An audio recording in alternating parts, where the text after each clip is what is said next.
Slag of the Cybernet Space Cube, the computer-enhanced podcast of the future. Transformers Slag Podcast.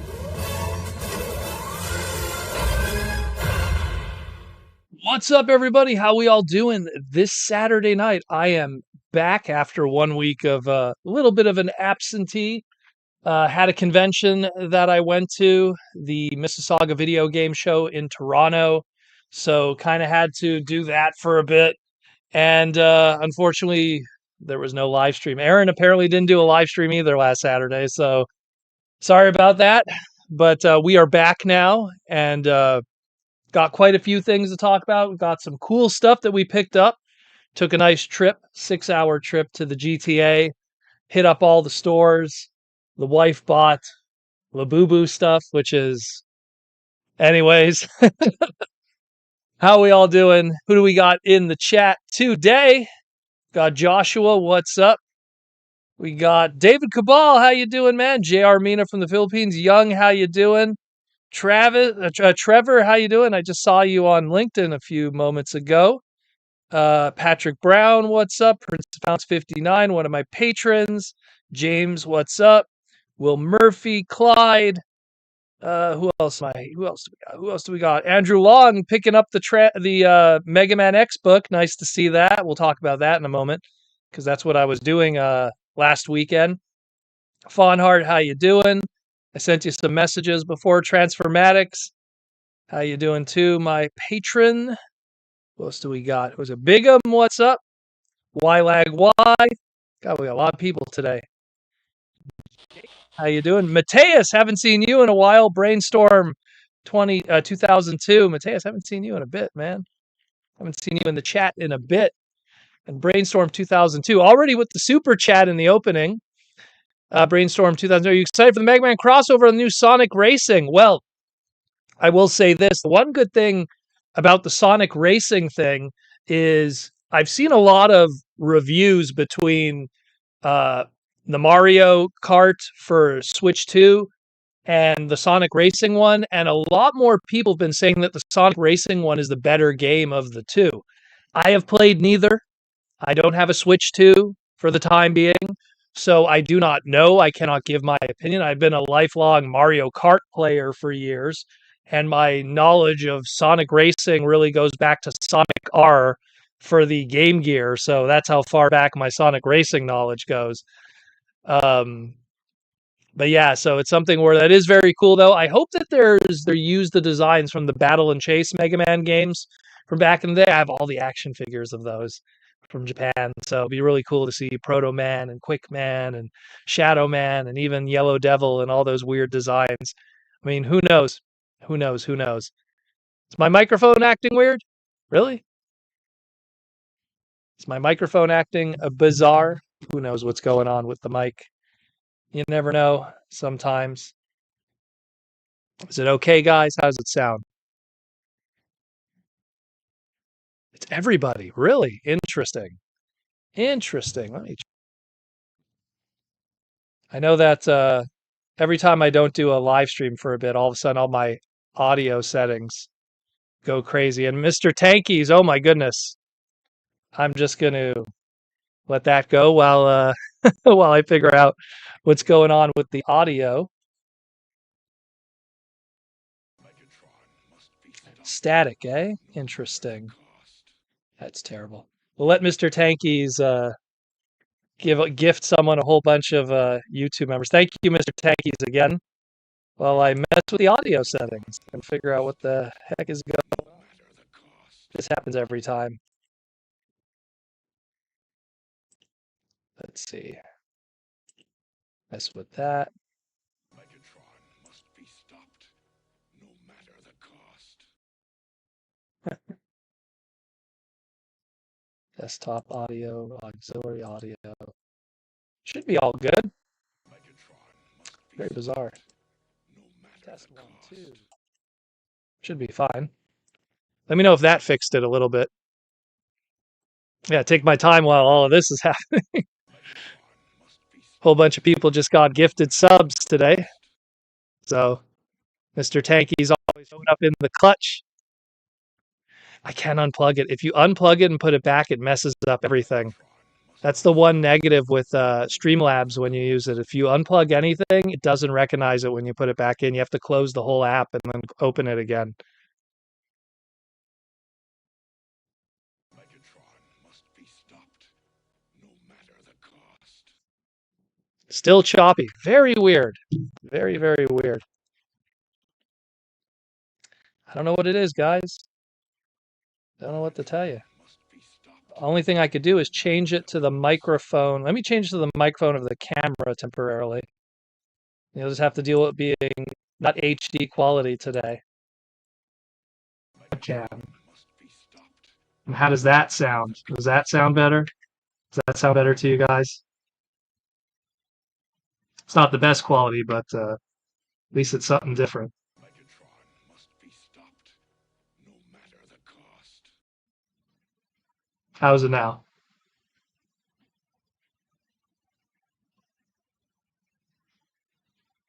Megatron must be stopped, no matter the cost. Better now? Yeah, see, now I'm using the still chopping. So then it's something, it's not the audio, it's obviously something going on with Megatron must be stopped, no matter the cost. still choppy but less. What is going on? What is going on? It's a bit better. I don't know, maybe it's the quality of the downloading.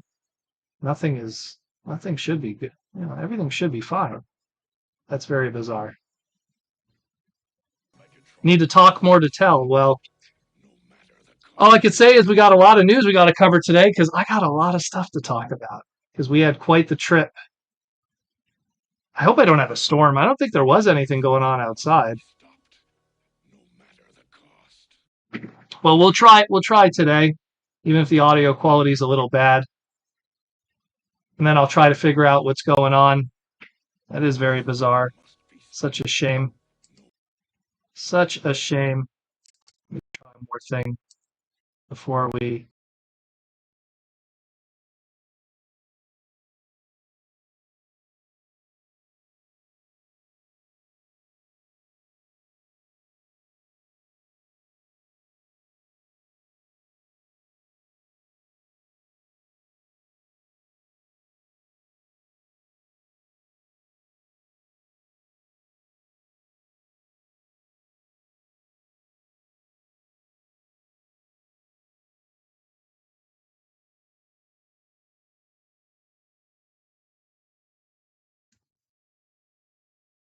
And now I'm muted.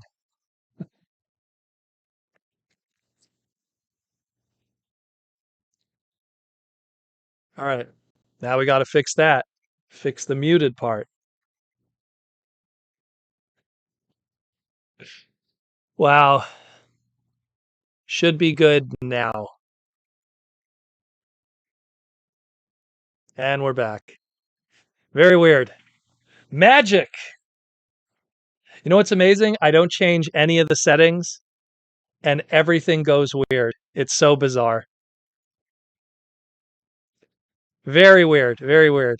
And you know what? I did practically nothing. Anyways, let's get into the news before everything craps out on us because we have a lot to talk about. Got a lot of Transformer stuff to talk about. We got a lot of cool stuff that we got on our little trip to the con. Who knows what all that was about? That made for a good what time? We just wasted a good 10 minutes. Either way, thank you all for your patience. And let's get into it because we got a lot of Transformer news to cover. Everything like that. Mr. Tanky's with the $10 super chat also. When is Shockwave going to transform into a one-eyed horn flying purple people eater? Who sung that song? Was that Sharon Lois and Bram? One-eyed, one flying purple people eater. Who sung that song? Well, I will say, as a diehard Shockwave fan, easily my favorite Decepticon of all time. Not my favorite the Transformer baddie of all time. That still goes to Beast Wars Megatron. But Shockwave is easily a close second place. Purple and bad guys just seems to work for Transformers and Thanos in Marvel. But when you think about everything Shockwave is transformed into, you got the laser gun. Then you move forward a little bit. and you got like the RX-8 from Alternators. You got the crane from, if you want to count Long Arm Prime, from Animated, and then you got the tank, the spider tank. You got all kinds of weird car designs. You got spaceships.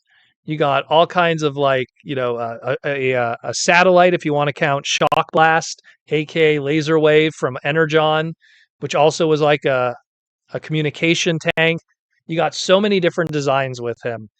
And I can't say, like, when it comes to beasts, unless you count a little bit of a spoilery thing with the IDW comics with Onyx Prime, there isn't much in terms of like organic stuff that he is. So, yeah, Ivan Ooze, that's another one too. I call myself Ooze, Ivan Ooze. Not in continuity, Ivan Ooze. That's a shame for Power Rangers. But yeah, love me a Shockwave. I'm definitely hyped about it. I loved whales as a kid. I was obsessed with whales. Like, I'm talking like grade 3. Most kids were obsessed with dinosaurs when they were like in grade school. I was obsessed with whales. I was a weird kid. I'll never forget going to the library and our teacher just going like, we need to do uh it was like I don't even want to say a book report because that would be like way too early for grade. It was more just like everyone kind of just had to do a little report on a sea creature, and they brought us to the library and we all picked out books, and then we all had to report to her and say like what animal we picked, what sea animal we picked, and then that way it wouldn't overlap. And I remember going up to her and saying I wanted to do the blue whale, and obviously someone had picked that before me. So then I picked the second biggest whale, the fin whale, or the finback whale, which is the second largest. And then I talked about the finback whale and how it loves eating krill. But I learned about a whole bunch of whales in the process. And I always was fascinated by them. The sperm whale is really cool. And there's this really good DOS game from back in the day from Sierra called EcoQuest, which is all about like dolphins and whales and sea creatures. So Shockwave being a whale might not make sense to most people, but I don't know why I like it. I like it a lot. So it just seems to work. Just seems to work. Just seems to work. But let's talk about what we got in front of us today, and then we'll take some more super chats and everything, because we got a lot to cover. Absolutely a lot to cover. Love all the Ivan News quotes in the chat. So we got this RoboSen. So this one's kind of concerning because, so I'm like, okay, it makes sense that it's going to be Soundwave from a mainstream perspective. Like when you're going to do RoboSen characters, pulls from like the Legendary Seven. You got to do those popular characters. And I was like, yeah, it even makes sense with Soundwave because his G1 transformation, it works. It works. But, it's something where the more I look at this silhouette, the more I go, I don't think he turns into a tape cassette. I mean, look at his legs and also look at the shoulder deco design. I think he turns into a vehicle, and that's not good if that's true. Oh my God. I understand the Megatron tank thing. They couldn't do a gun, sure, no problem. But I don't know. Maybe I'm wrong, people. Tell me that isn't a vehicle in that silhouette. Tell me that's Soundwave, and it's going to be his tape deck mode. I don't know. And he'll just be like that tape deck front that we're seeing is not a windshield like some of the past vehicular Soundwaves we got throughout the years.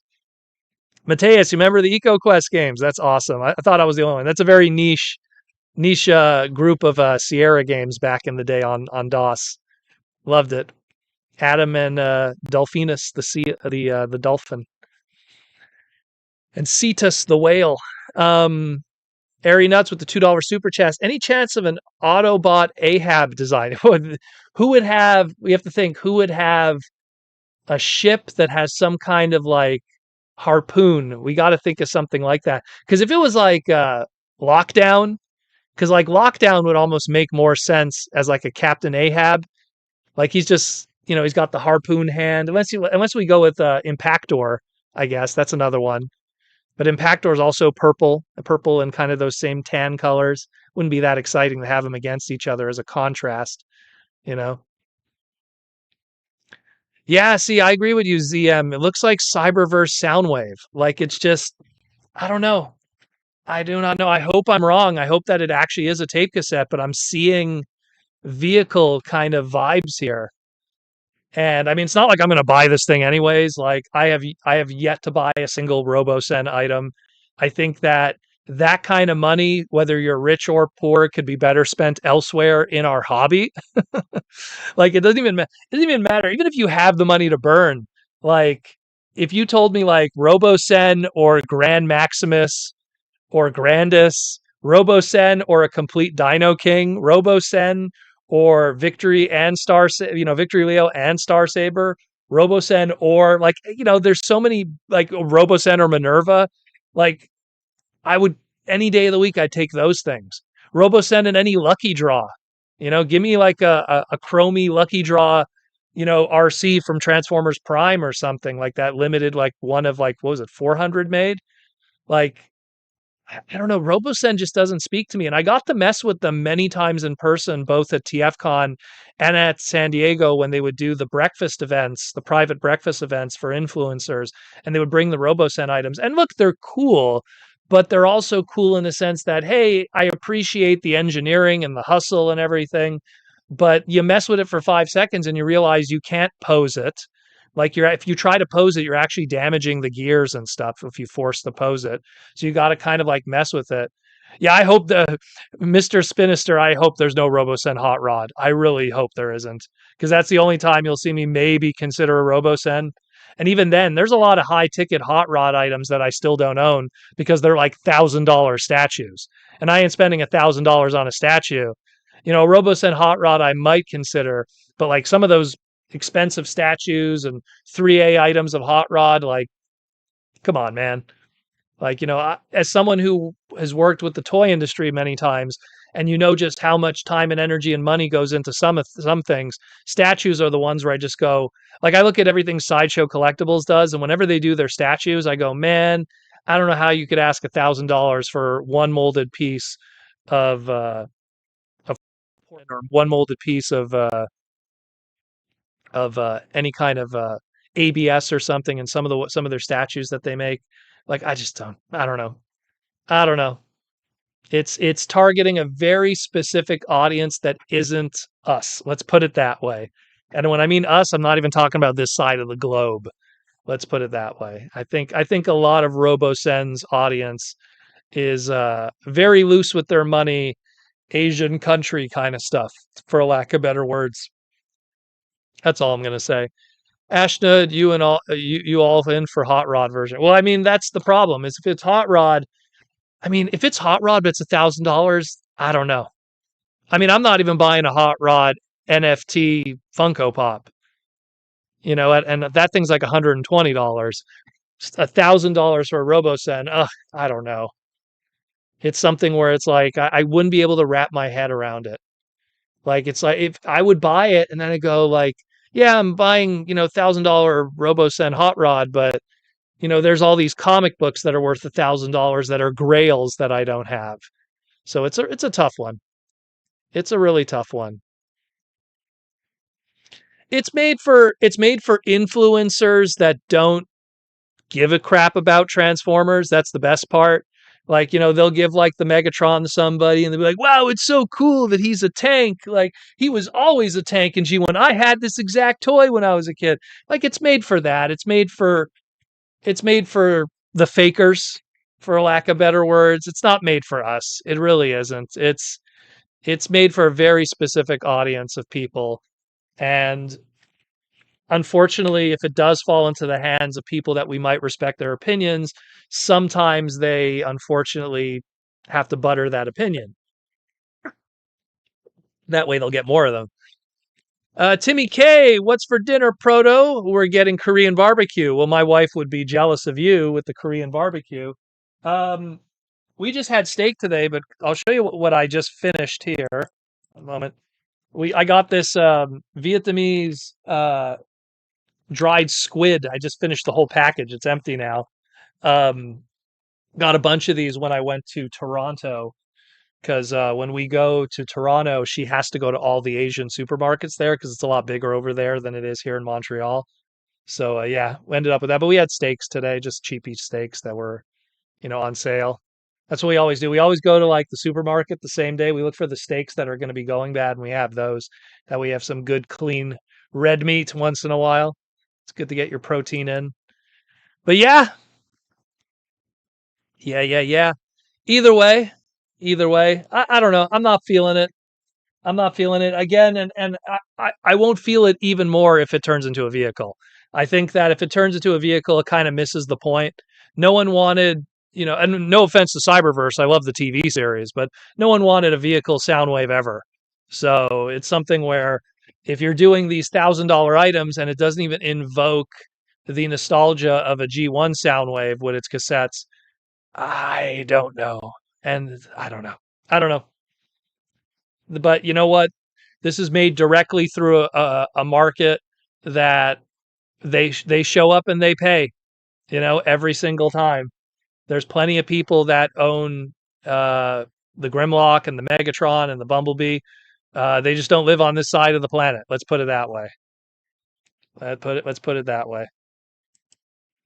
But let's talk about some other big stuff. We have our Titan reveal, but not so much Titan class, so much Titan in fiction. And it's something where, I had a feeling that it wasn't going to be a toy product when Simon Furman was associated with this, because the Battersea Power Station is 100% a licensed Transformer store, meaning like everything they sell in that store to begin with, and it's a cool looking store. Don't get me wrong. I wish we had something like that over here. But everything they sell there is licensed items, meaning it's blockies, it's t-shirts, it's mugs, it's posters. It's all stuff that's done by other companies that are not Hasbro. Like it's something where Symbiote Studios plushes would be in there. So it's something like that. And the moment Simon was involved with it, I went, okay, for sure, this is probably something fiction related because it's definitely not a toy reveal. It's going to be something that's fiction related. And it is. It's a exclusive Battersea Power Station comic book that's going to feature a brand new Titan character that us as names, this is kind of like the new fan vote. It's like we exit the Shockwave, we enter now voting for this, and we have 3 names that we could vote for if you go to Battersea Transformers Battersea Station, BatterseaPowerStation.com. That's a mouthful.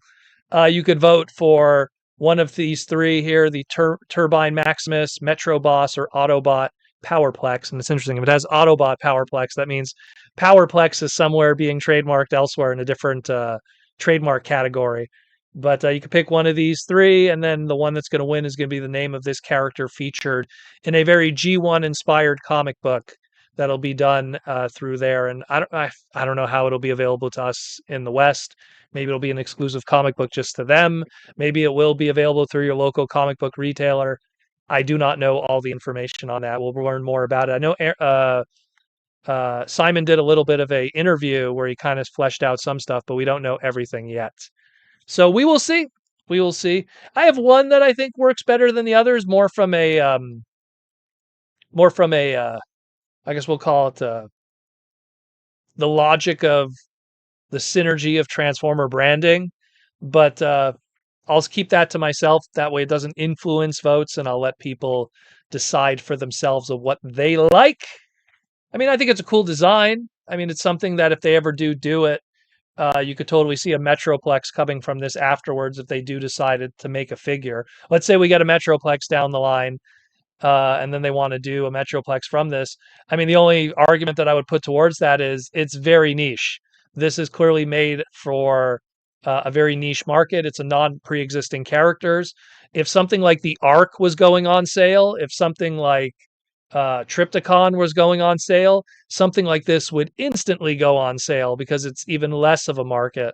So I don't know. I wouldn't get my hopes up on an actual product short of the pins and little tchotchkes that they make of this character from a licensing standpoint. But it's cool. I appreciate the hustle of characters. Maybe we'll just see some cool customs in the future. Looking at you, General Techno. So we'll see. We will see. We will see. Then we got this. Speaking of some crossover stuff, this was revealed on the Transformer Slag podcast. We got a little bit of an exclusive on the podcast. This was sent to me through marketing at Hasbro. Shout out to Brian and the crew.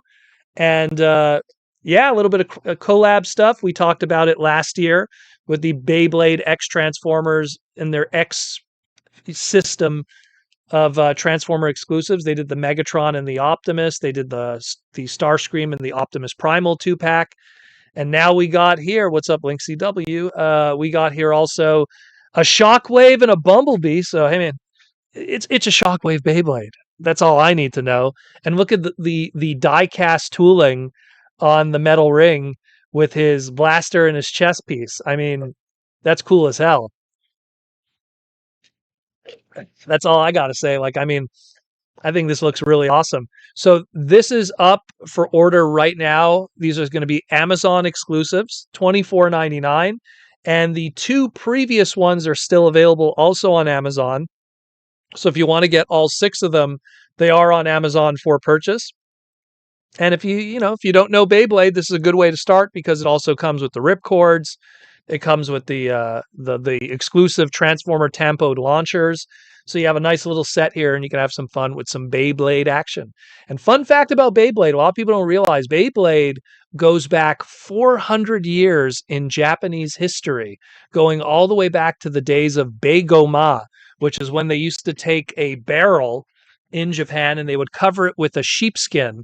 And then they would just take these two little, iron casted tops and they would wrap them with a string and they would whip them against each other. And Beyblade has an interesting history in Japanese culture that goes back a very long time. So very cool. And again, it's Transformers, so I can't argue with that. And I like Beyblade. So very cool. Then we got this one. This was Mark on his Insta. He posted a slew of images of Amalgamus Prime, making us want this figure even more. This thing is looking amazing.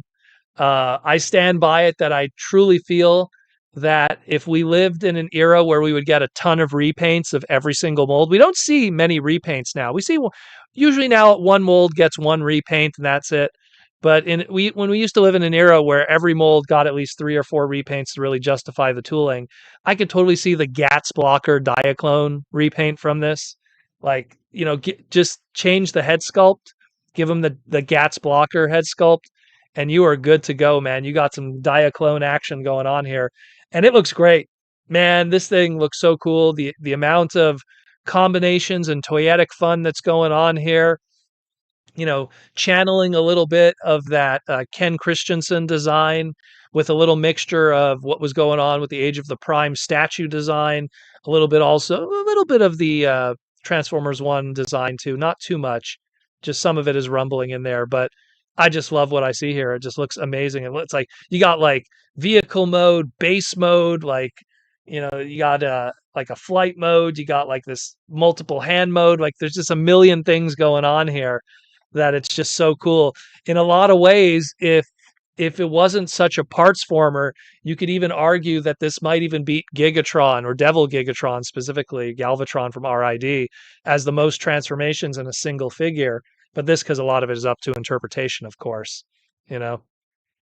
So very, very cool. Very cool. I mean, I'm so excited about this one. All the Prime characters, if ever I'm able to find them in retail, I pick them up. I'm usually not a day one purchaser for a lot of product because of how expensive some of the prices are on stuff. But these Primes have been awesome. Still trying to track down Solus. I see her once in a while, like online. I go, could I pull the trigger? Should I wait? I'm trying to like buy her in person. And I haven't seen Alpha Trion yet. And the Fallen, aka Megatronus, is a leader class. I have yet to see any leader classes in retail. So I'm just gonna have to wait it out and hope the prices don't go up. Taking a lot of sips of water today. Just finished eating them. Full of salt. But looks great. Super stoked about this one. Super, super stoked about this guy. Looking awesome. Can't wait to pick him up when I get an offer. Looks very, very cool. I mean, man, just look at all the designs on like just the translucent. I got to see it in person and mess with it a little bit at San Diego Comic-Con, but it was the only test shot that they had at the time. So the only thing I was more concerned about was more like how they stored like the T cog, the transformation cog in his head and just all that stuff. Man, looking good. Looking good. And then we got this one actually popped up early during the Transformer Day on Wednesday, they gave us also, on top of all the other big reveals, they gave us the latest episode of Transformers Cyber World early. And supposedly this is the season finale, not series finale, but just season finale. And a lot of interesting stuff going on. We got some cursed images here of both a Grimlock and a Optimus without their mouth plates talking, which is yikes. Especially the Megatron. That is something I'm not used to. I know there's been, excuse me, Megatron, the Grimlock. I know there's been some Grimlocks in the past in different iterations that didn't have mouth plates, but goodness, this one, I didn't expect that. I really did not. Especially with that, like, the glowing eye and everything. It is weird looking. Very weird looking. But yeah, I like what I see so far with Cyber World. I hope that there's more episodes in the future. It's one of these things that I really hope. I feel like this is a series that when we get like 20 episodes under, like when we'll have 20 episodes behind us, we'll be able to put like at least like 4 episodes together and justify like, okay, we got 4 episodes. That's like a traditional 22-minute episode. And we'll have like a few of those. And then you could just bunch them all together. And then I think it'll be easier to digest it. As a 5-minute segment that we had to wait once a week, maybe like some people have been like pushing that away. But if seen as a whole, as one entity, or even if you like, hyper edit it and you could do like little half-hour episodes out of these 5-minute ones, you could little more, I guess, for a lack of better words, a little more, traditional in terms of storytelling.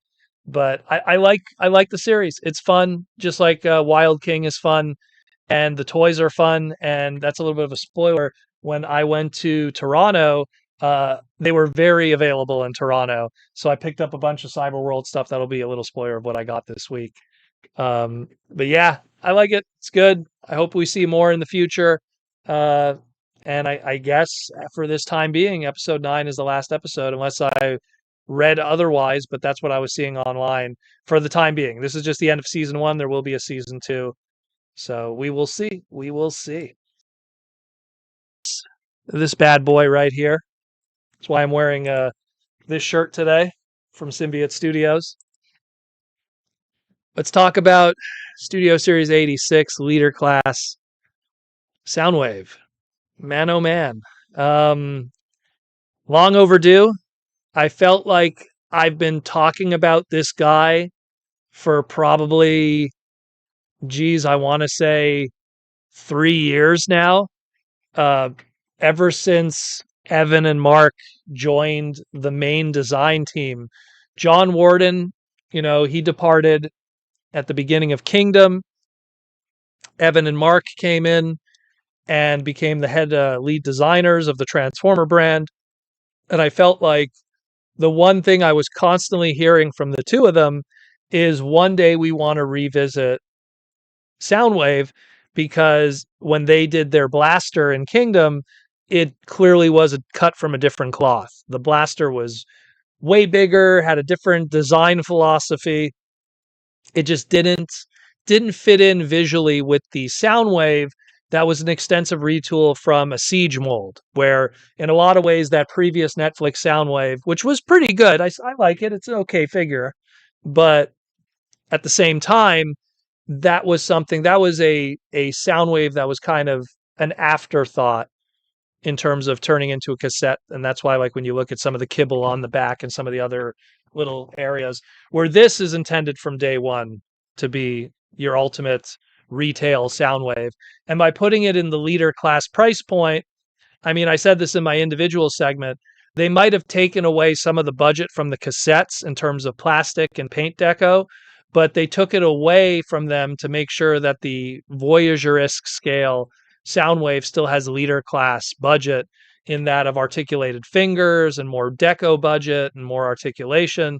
So a lot of good stuff going on there. A lot of good stuff going on there.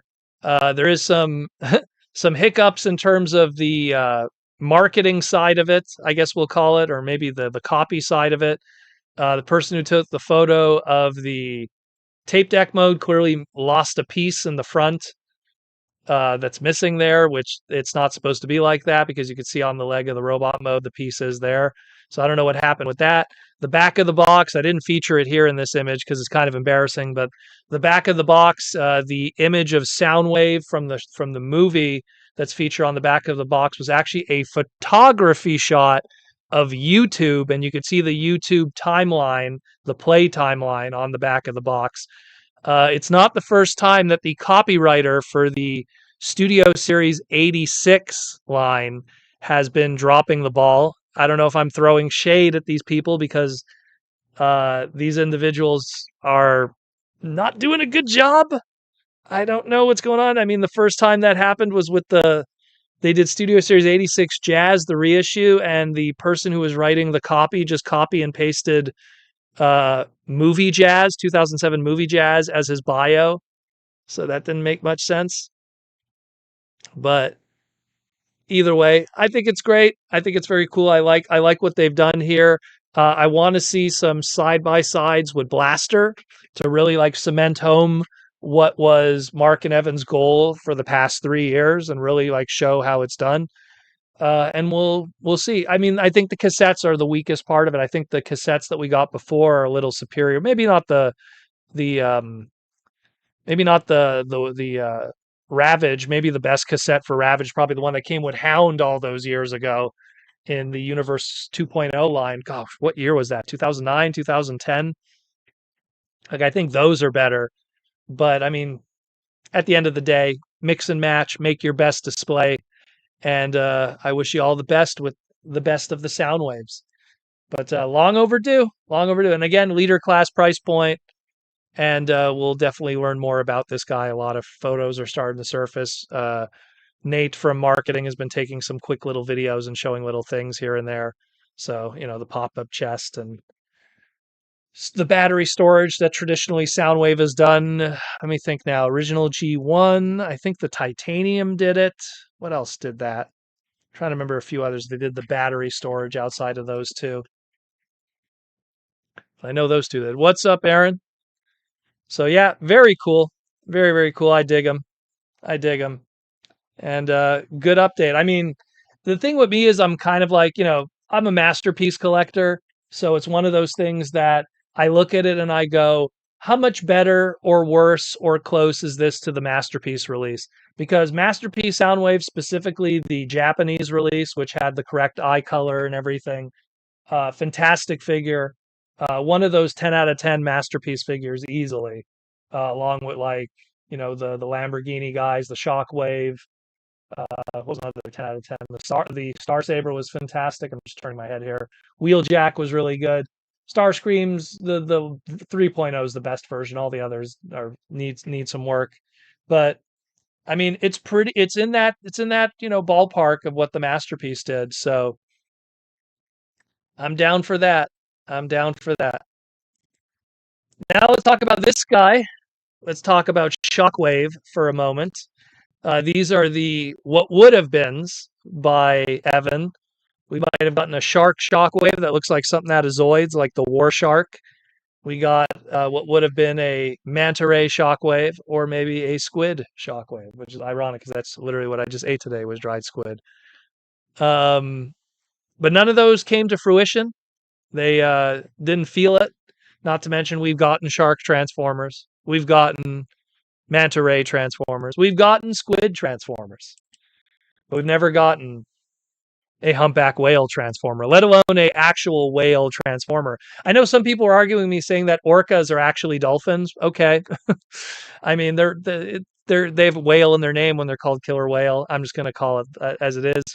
But we've never had a proper whale transformer.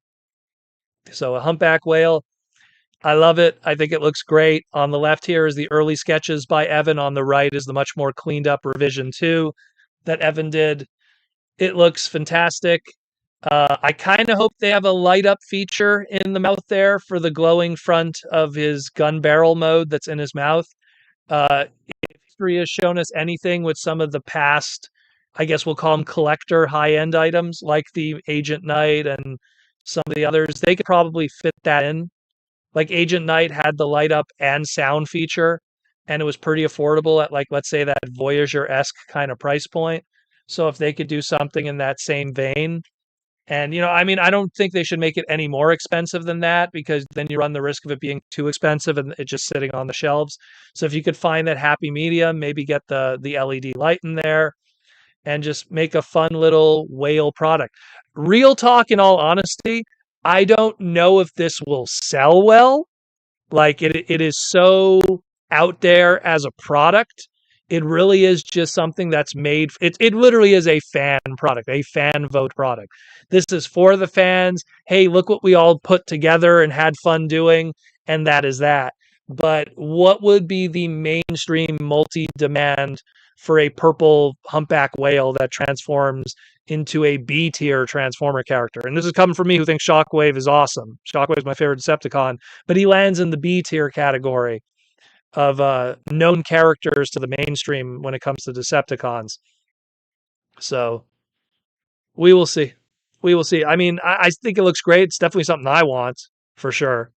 But is it something that the rest of the world would want? With I watch a few non-Transformer podcasts that are toy related, and whenever they bring up Transformers, I see that these are like clearly Ghostbuster guys, Marvel guys, Star Wars guys. These aren't Transformer guys. They know of Transformers. They think Optimus Prime's the coolest thing ever. But they don't know guys like Shockwave, let alone a shock. Like, if they saw this Shockwave that turns into a whale, they'd be like, "Did that happen at some point?" And that kind of question and ignorance sometimes, you know, it sometimes hurts it in a lot of ways. Darkstar 777 reminds me of the Mega Man sea level with the whale carrier enemy. Well, there's a few whale carrier enemies. I assume you're referring to Mega Man X, which I wrote. Specifically, Launch Octopus's level has a whale carrier that when you destroy it, it sinks down and opens up some secret passages and stuff like that. But and James, to answer your question, Nate from marketing mentioned it will not be a retool or partial of Skybite. It's going to be a brand new tooling from the sky up. He did not mention what price point. He did not mention a price, but it will not be a partial or retool from the Voyager class Age of the Primes Skybite. That we know 100%. That we know 100%. But I think it looks great. It looks so Zoids. It's so like Zoids. If anyone's like, look up the Warhammer. Excuse me, the War Shark from Zoids. Or what was the other one? There was another shark one that was a hammerhead. I think was it the Hammer Shark? God, what was the name of that one? But there was another one too. It has a very similar vibe to it. Just imagine those in purple. But I still think it looks great. I'm excited about it. If it has the light up inside, that makes it even more awesome. I can already see how the transformation works on this. It's pretty straightforward. It's not a very complicated transformation. But it does look nice. Well, I did write it, Ebony. I did write it. We'll talk about that later. But yeah, I'm down for it. I'm down for it. It's just something that I don't know how the rest of the world will react to it. Transformer fans are going to think it's cool. And that's kind of the confliction that I have is Transformer fans will think it's cool. I think about only 50% of Transformer fans will actually buy this. Like there's 50% that think it's cool and will want to buy it. The other 50% won't buy it because they just don't care. And then you add in that the mainstream audience is going to be like, what is this? So, and we've seen historically that beast characters sometimes don't sell as well as, say, like, vehicles and stuff like that. I mean, otherwise the Beast Wars reissues and stuff would have done a lot better than we thought they would have, even though their pricing was a little out there. But it's cool. It's cool. I like it. But just because I like it doesn't mean it's good for business. Let's put it that way. I've always been able to separate my opinions and my emotions from what is good for business. That's always the best way to go about it. But hopefully we learn more. But I get a feeling we're probably going to see this for the first time like in physical form. Like I think we're going to see the final version of this in plastic at San Diego Comic-Con. I think we're still a long ways from like this. Like we have New York Comic-Con coming up soon, which is actually going to be one of our slides coming up here. But I don't think we're going to see anything at New York. Like I think that's way too soon. This is something that San Diego in like 8 months from now or whatever it is, will be when we see anything of this physically. That'll be like one of the big reveals. I could just see it being in the glass case and everything. So stay tuned for that. Then we got the Geek Out, the Fall Geek Out from Target.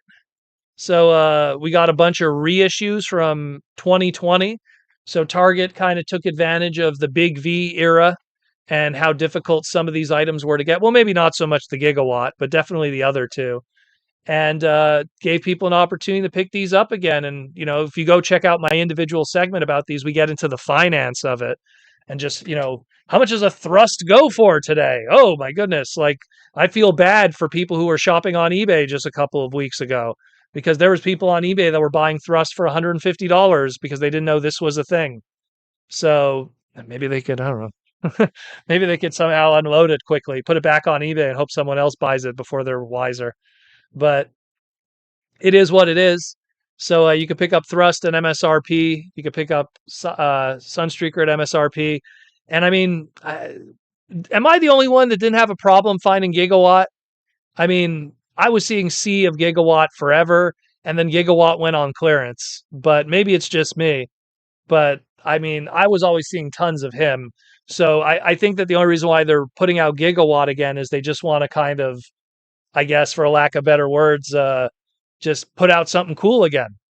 Hey, if you didn't get Gigawatt the first time, get him again because he's fantastic. I love Gigawatt; it's a great figure, but not exactly something that was like crazy on the secondary market. You could pick up a Gigawatt right now for $40 from the secondary market, and that's kind of what the MSRP is for Voyagers, anyways, after taxes. So he didn't exactly go up in value where Thrust is like $150, at least as of a couple of weeks ago. Maybe not now, but and Sunstreaker, sure, the Autobot 5-pack might have softened his demand a little bit, but he still goes for like $60, which is still like 2 to 3 times his MSRP when he first came out in 2020 at $21.99. So yeah. But I'm happy for people who couldn't get them before, man. That's the most important thing for me is that if people couldn't get it before and now they have an opportunity, it did its job. It did its job. And if, even if to me, like I think the Gigawatt's probably the coolest thing out of the bunch. Gigawatt wasn't available in Florida? Really? That's wild. That's crazy. Maybe I don't know. Darkstar 777. When does your Mega Man comic release? It is out right now, my friend. Go to your local comic book shop and you could ask for it. Mega Man X Timelines #1. It's been out for a couple weeks now, actually. And if you can't find it in your local comic book store, go to udonentertainment.com. They have it available there for purchase.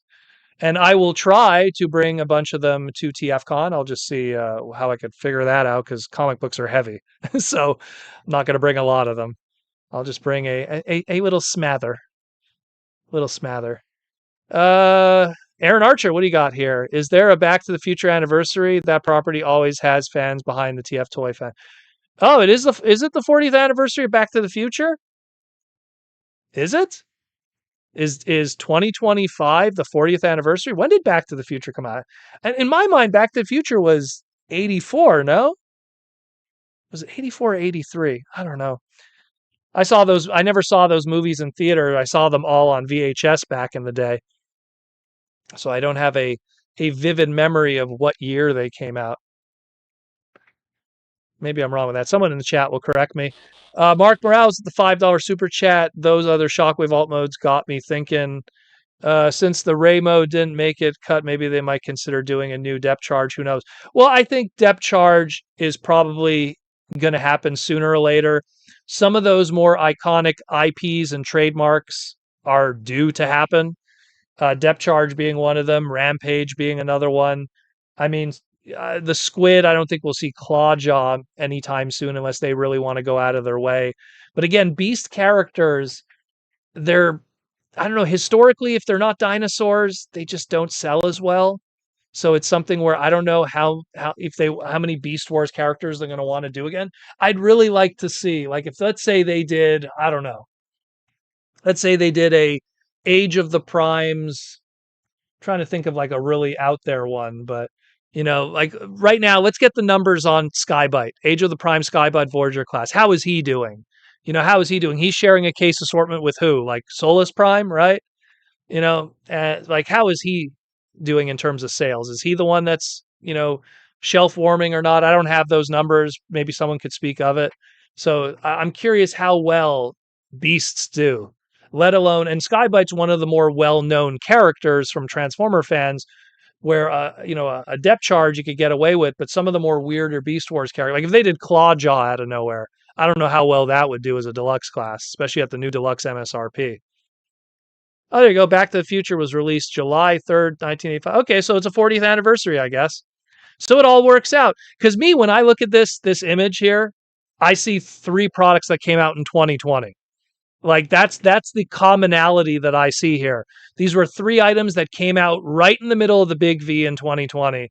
And I remember when I first found Gigawatt, like I remember I took a photo with the display and I was wearing like a mask, and that right away tells me, oh, it was that era, the era that we wish to forget, So it's like it's something where it's like, oh, okay, I get it. Yeah. But yeah, okay, so I guess it was. So it's a 40th. That's cool. That's cool. That's cool. I saw Skybite last TFCon. When we went to TFCon Toronto in July, I saw Skybite on Canadian shelves. So if I'm finding them in Canada, for sure, you guys have to have them somewhere. Canadians are always behind on that stuff in general. So yeah. But yeah, so check that out. All those pre-orders are up right now, especially for the Thrust. I mean, if you're going to buy one for its cool factor, I would get the Gigawatt. If you're buying one for the FOMO factor, I would get the Thrust, because I do not know. But again, supposedly Thrust and Studio Series 86 Sunstreaker will be coming at some point, so maybe it might not be something you need to run out and get. But yeah. And then a reminder of some upcoming dates, because we have October 9th is the Walmart Collector Con, but also on October 9th, 10th, 11th, and 12th is going to be the New York Comic Con, where Hasbro Pulse will have a booth there. So between Walmart Collector Con and then the panel on October 10th of New York Comic Con at 11 a.m., there's going to be a bunch of Transformer reveals too. So stay tuned for that, and we'll see much more of that. Aaron says here, after seeing how Licensing World did Jaws for the 50th this year, we would expect an anniversary of every major franchise as licensing partners going forward. Well, yeah. I mean, I saw it at San Diego Comic-Con. There was a huge booth for Jaws for the 50th. They even had a little display where you could take a photo of yourself getting eaten by Jaws. And maybe somebody I know who isn't me, who was also doing the convention, might have stolen that display afterwards because it was abandoned. Not going to say who. Let's just say the 50th anniversary guys for Jaws, when they left their booth, they left behind the display of Jaws, and let's just say it ended up in the back of someone's truck. That's all I'm going to say. So someone has a giant Jaws eating display in the back of their Econoline leaving San Diego. They just abandoned it. They didn't want to take it back. So not going to say who, though. I don't want to get them in trouble, but I thought that was funny. Good stuff. But yeah, for sure. Hey, you know what? You always have to look. I talked about this before, like when it comes to the 4-year trademarks and licensing, when you have an anniversary every 5 years, it's a good opportunity to celebrate the product. And then by celebrating the product, you put out a product. You celebrate Jaws. Oh, there's going to be a Hot Wheels Jaws, which they did with Mattel. There's going to be like a Funko Jaws. So that keeps the trademark fresh. So who knows? Maybe the Back to the Future thing was, I mean, I'm not up to date on Back to the Future merchandising, but maybe there was no Back to the Future product out there. And we don't live in a world of DVDs anymore, really. that could, step up to plate and take care of that stuff. I always use Breakfast Club as an example where, they want to keep that Breakfast Club trademark alive forever. So every 5 years, they put out a Breakfast Club DVD, like 25th anniversary, 30th anniversary. And I love the Breakfast Club. So it's something where I used to buy like special DVD versions of it. And I always noticed like, oh, every 5 years they're putting out a DVD and it has the same extras, but they just changed the cover. And I would always notice that. It's like, oh, a 35th anniversary Breakfast Club, 40th anniversary Breakfast Club. So it's like, okay, sure. But very cool. But we'll see what happens with Walmart Collector Con. I mean, usually Walmart Collector Con, it's a capsule reveal. It's probably going to be like, I mean, there's been a few rumors. I'm not going to really talk about them right now, but there was a few rumors here and there of another capsule that was going to be coming to Walmart through JT Prime 17. So it's a possibility it might be that stuff. And then probably those capsules will also be present in glass displays and hyped up at the Hasbro Pulse booth at New York Comic Con. So we'll see. We will see. But yeah, those are 2 dates that are going to be coming very, very soon. So mark that in your calendar. It won't be next week, but it will be the coming weeks afterwards. So stay tuned for that. And we'll talk about it, of course, here on the podcast. And that's it for news, but we still got plenty more to talk about because it's going to be a busy one. So first, let's do some sponsorship.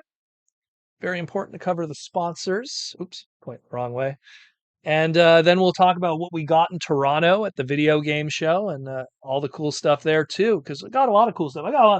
There's some things I even want to talk about that was an epiphany for me. Very interesting stuff. But first, let's start with our sponsors, of course, Symbiote Studios.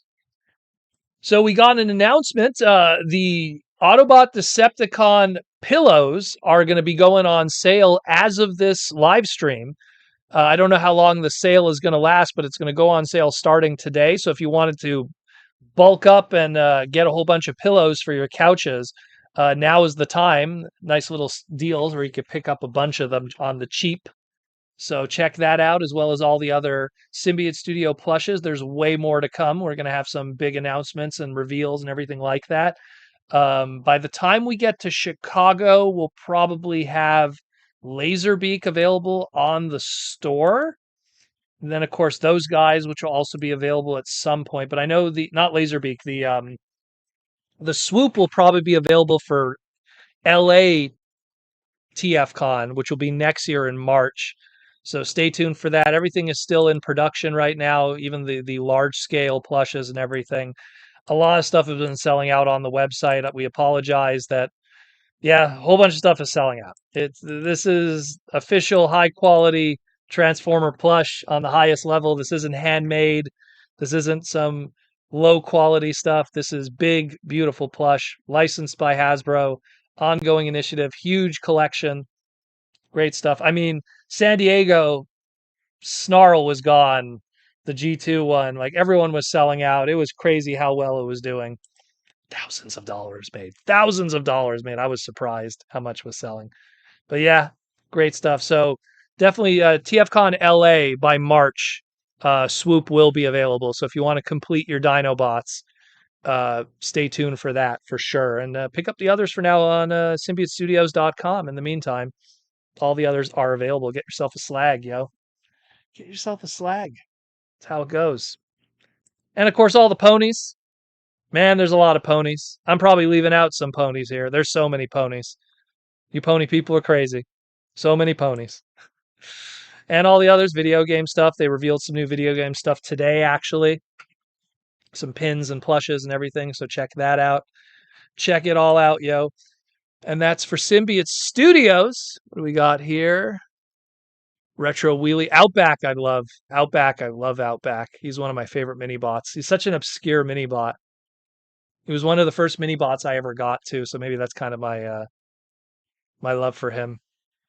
Love him, love him, love him. Got some Transformer Hot Wheels for you. I heard you wanted some. Well, I mean, the ones that I'm missing, I'm looking over at them. I have Goldbug. I have the Singular Optimus. I got the regular Bumblebee, and then I got the full size Track Fleet Optimus. That's all I got. I never got the movie ones, couldn't find them. Like even like the ones that I got, that's thanks to T-Formers 2002 and Cringe McCringle doing their magic. Um, where me, like the only one I was able personally to find myself was the gold Bumblebee. That was the only one I ever found in person, and it was a pure fluke. I was at a Walmart, and it was right there facing me on the front of the shelf, and I think that they just stocked it that day because there's no way that Bumblebee would have lasted 5 seconds being on the front of the peg like that. So I just right place, right time. All the others I got through other people. I don't have the Ultra Magnus. I don't have any of the movie ones. What am I forgetting? I don't have Tracks, the color change one. Don't have that one yet. Is that one even out yet? That one out in retail, but so still a while to go. Still a while to go. But again, thank you T Formers and Cringe. I have my stack of them. I always look at them over them because that's how I keep track. You know, I'm like, man, like they just. My dad's a diecast car collector, and it's like he tells me all the time, like Hot Wheels people are crazy. Crazy. They're the same age as him. They're in their 60s, 70s, 80s, and he's like, they're crazy. They're crazy. Like, and I remember like when he would tell me this, and I remember during like the Armada Energon days, me and my friend Josh, different Josh, many people have the same names. A friend of mine, Josh, we would go to Toys R Us super early in the morning and we would be there and we'd be like, we're there to just check it out. We're gonna go early to Toys R Us, see if there's the new Armada toys, and then we'll go shopping, we'll go grab a bite. And I remember there'd always be these like dudes who were like out there and the doors would open, like the automatic doors for Toys R Us, and they would just bum rush like three middle-aged guys. I'm middle-aged now, but like they must have been in their 60s at the time. And I'm like, where are they running? And they'd be running straight for the Hot Wheels. They're crazy. Like me and Josh would be like, oh, okay, we're just gonna go check out Armada toys. What's wrong with these guys? I thought I was the crazy one. Yeah, uh, they're retired and have nothing to do. Hey, if I was retired and have nothing to do, I wouldn't be running for Transformers. Come on. I don't know. Trax is out. Okay, cool. Trax is out because I go to Toys R Us and Walmart once a week just to, and I don't even really buy anything, just to kind of like get an idea of what the market is. And I just never see that stuff. We still have, because you had like Track Fleet, and before Track Fleet was called, I think it was called Big Rigs. We're still in the Big Rigs era of Hot Wheels over here, unless I'm missing it and the Hot Wheels collectors are getting it all before me. That's a strong possibility. You know, that's a very strong possibility. But yeah, just wanted to put that out there. We also got Aaron Archer, bam, who's also in the chat here today. Check out the Toy Armada with Aaron Archer. We've both been really busy with the convention scene. Aaron just came off of a convention. I just came off of a convention. And then next month, we have another big convention. We'll try to get another segment out. I hope so. We'll try to get something out, even if it's a small bite-sized one for you guys. But in the meantime, check out the Toy Armada with Aaron Archer. If you love listening to my voice, there's more of that over there with Aaron, who has a much better voice than me. So, where we talk about everything. The last segment we did was Transformers Universe 1.0 and all its beautiful color glory. So check that out. Really good stuff. And also check out Aaron's Posca paintings, archermonster.com/shop. Pick up some paintings. If you're not going to be able to make it to TFCon Chicago, here's one way to get one of those fantastic. And in all honesty, I suggest picking them up now because whatever isn't sold by TFCon Chicago is going to be at TFCon Chicago, and it will be sold. There's going to be a lot of impulse purchases. I get a feeling that Wolverine is not coming back home. So just definitely pick that up. And we got a special today. We got a special. If you buy any Posca paintings, if you buy an art book, if you buy anything from the web store today on archermonster.com/shop, you will get for free, extra bonus, free with any purchase. You will get a free 2x3 head sketch of any character of your choice by Aaron and signed. So pick yourself up something nice. Request, I don't know, Thunderblast. Make her look all sexy like. But yeah, pick up your favorite character. Make a little request. They'll do a nice little 2x3 sketch for you. What is that, a trading card, Aaron? 2x3? It sounds about right. 2x3 sketch. Very cool. Nice little extra bonus. Deal ends October 20th, 2025. So take advantage of that while stock lasts. So check that out, yo. All the good stuff there. I would suggest, in all honesty, if you're not in the mood for a Posca painting, but you haven't gotten the art book, I would get the art book. The art book's a good one. A lot of good stuff in there. So check it out. Check it out, yo. Hot Wheels Cult gets them open cases sometimes. Yeah, I've seen that. That I've seen. My Walmart, for whatever reason, they actually have like a shelving above where all the cases of the toys are. And I've seen, not recently, but I remember like years ago, my Walmart, there would be guys taking the stuff up and opening up the cases. And I'd be like, man, I don't even want to be in the same aisle as this guy because I'm going to get associated with him when someone complains. You know, it's like, okay, I'm just going to go over here, sir. You know, craziness. Aaron Archer says that deal is going through TFCon Chicago. Yes, trading card size. There you go. Actually, I have a nice one here from Aaron back in the day. Oop, there goes the Gyro Zetter trading card. Mine's all fancy like with a certificate. There's a nice hot rod Aaron did for me quite a few years ago. When was this? You didn't date this one, eh? No date on it. I think this was, I want to say like 2017, quite a while back. I always keep it up there next to the Shockwave art and everything. Dark Star 7. Aaron's a cool cat and has a cool cat. Speaking of which, both of my cats are not chilling around here. Oh well. But yeah, so definitely check that out again. Take advantage of the free. Pick yourself up something nice. Get a free head sketch of your request. Ask for something weird. Ask for something weird. Get deep and dirty. Go tell Aaron you want Grandis or something, or go. You want what was the name of that character? Loafer, the headmaster. There's Loafer. Ask for Discharge, the Micromaster. Ask for a weird one. That's for sure. Big Daddy. Yeah. But yeah, that's it more or less. Again, also, might as well plug it. The Mega Man comic book on udonentertainment.com. I believe cover A is completely sold out now. So the only way you could get cover A now is in the secondary market. So all 50,000 units of cover A are gone. I have a few copies of cover A, not a lot. So I will probably bring 1 or 2 or 3 with me to Chicago. No promises though, because I don't know if it'll survive. Because I know a lot of people have been asking me for the comic, and I've been telling them, look, the best way is to get it through the store, and it actually supports the comic even better. Buying it from me is one thing, but buying it from the store actually helps us in the long run. But yeah, cover A is completely sold out, but B, C, D, the Keen Biscuit cover, which is the one all the way on the top right, I don't know how many units of that is left. But yeah. Mateus, Proto, how's been the feedback for the comic thus far? Oh, the Mega Man community loves it.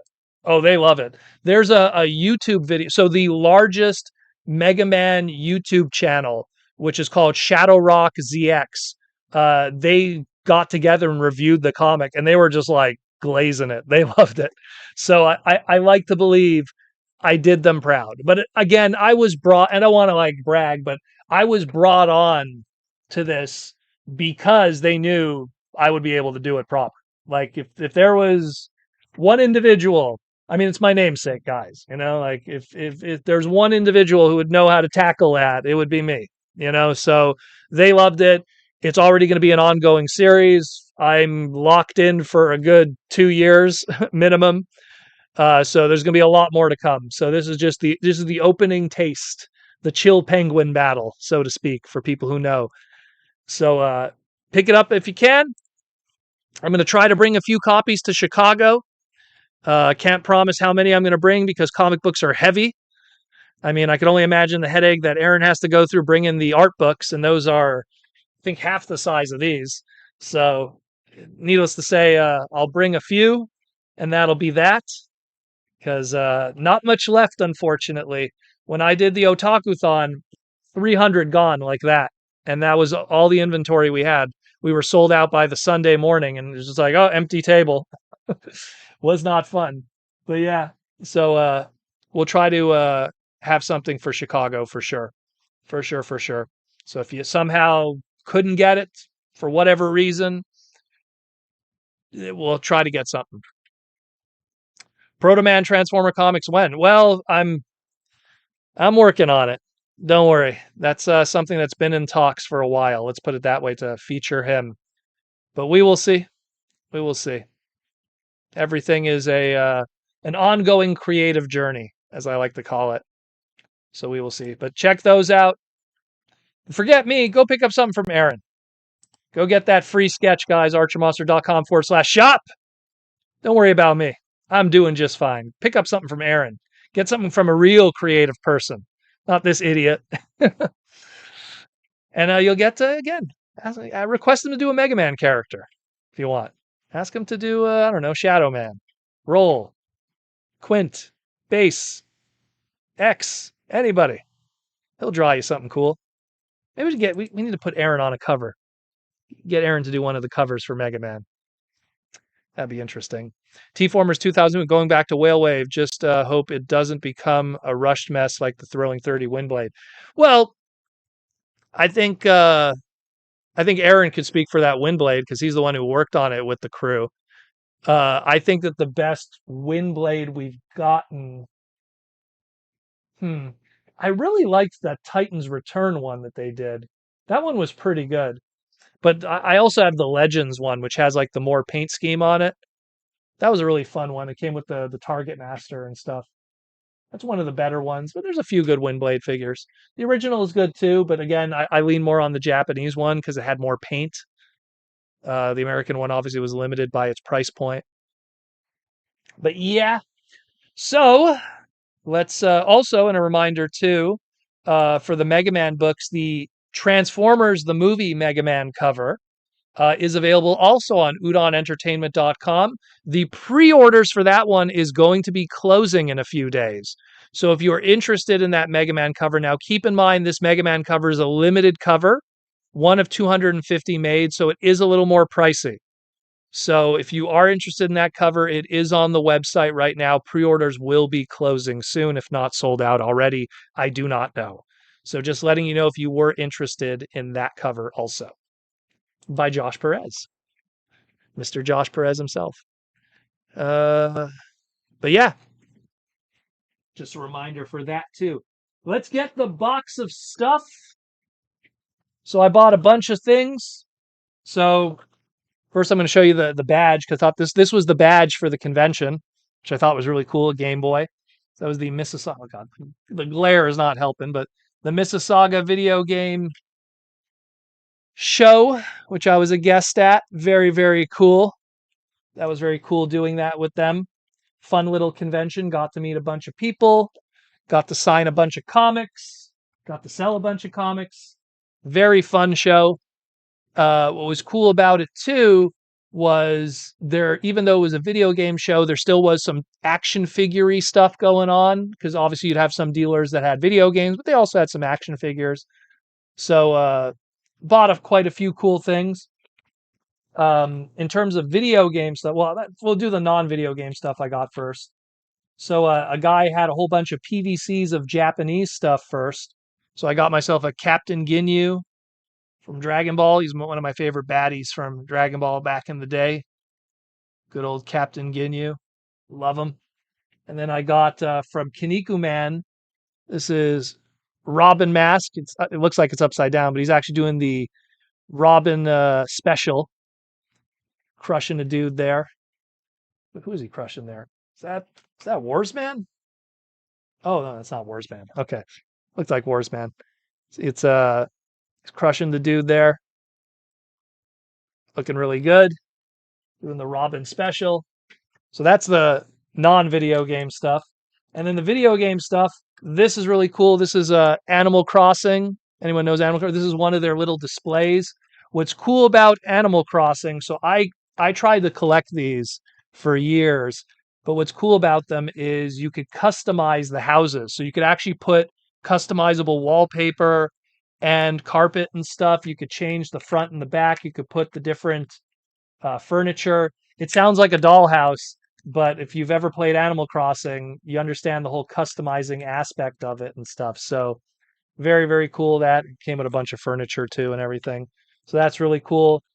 These were very difficult to get for years. And I remember I tried to buy one of these off of eBay. It's falling apart in my hand because you could also customize your front yard and stuff too. I tried to buy these off of eBay, but every time I would buy them, like the sellers would be like, "Oh, it doesn't ship to Canada or does not in stock." So got that for $10 Canadian. So I was happy with that. Got a bunch of these keychains. These are really cool. They're shaped off of Famicom cartridges. But what's cool about these keychains is they're all little tins. And when you open up these tins, they have a little sprite figurine of whatever the character is. So this one is obviously Mario Bros, aka Pipeline, the Mario game where you have to hit them from under. That iconic one. So it's Mario Bros. Mario, it's a little sprite figure in that one. And then, of course, we got Legend of Zelda, the Famicom one. And of course, it comes with a little Link figure in there. So that's pretty cool on the inside. And this one's a bit of a deep cut. So this is how Famicom cartridges looked before we got Nintendo. They were very generic. They didn't have box art on them. And this is Clu Clu Land. There's the figure in there. Clu Clu Land, also known as Devil Land in some regions. Very obscure Nintendo game. If you owned a multi-carts back in the day, you probably would know what I'm talking about. And then we got these keychains. These ones are really cool. So these came out during the launch of the Nintendo DS back in the day. It's a keychain that has a game and a DS on it. And what's cool, it's a DS that actually opens up and it has the game on there. So that's really cool. But then you have the cartridge, and the cartridge opens up and it has the game in there. That thing is as small as like a fingernail. Look how small that is. That is really cool. And I got a whole bunch of them. Not well-known games because the launch titles on the DS were in Japan were like all weird titles. They weren't like big name titles. It wasn't like Brain Age or some of the others. So very, very cool, cute little things I got here and there. What else did I get? So that was it pretty much for the con stuff. Then I went to Walmart, and so just a heads up for Transformer collectors, at least in Canada, this this set right here of the ever so weird Swapticons. I wanted this set because it had, the Beast characters. This is $9 Canadian now on mega clearance. So pick this up if you can. $9 Canadian. So that's like $6 American, and you get like 5 awesome Swapticons. You get the Croc Megs, you get Ape Lynx and Optimus Primal and Scorponok. Can't go wrong for $6. So that's really cool. So I picked that up. I didn't even see that back home here. This was in Toronto. So I'm going to assume the rest of Canada has the same deal. Then, again, something exclusive to only the English-speaking world. You guys are gonna laugh at me on this one. So we don't have this here in Quebec or Montreal. We don't have Dollar Tree, right? So we swung by a Dollar Tree, and man, the cool stuff that Dollar Tree has, and we only swung by it just to get like a drink or something. And like, so first up, they had like all this cool Gundam model kit kind of stuff, like just, build your Gundam bases and stuff and everything. So I bought these for like $1. And then you could get some little soldiers for your Gundams too. So I bought that. It's like $3 for all of this. That's awesome.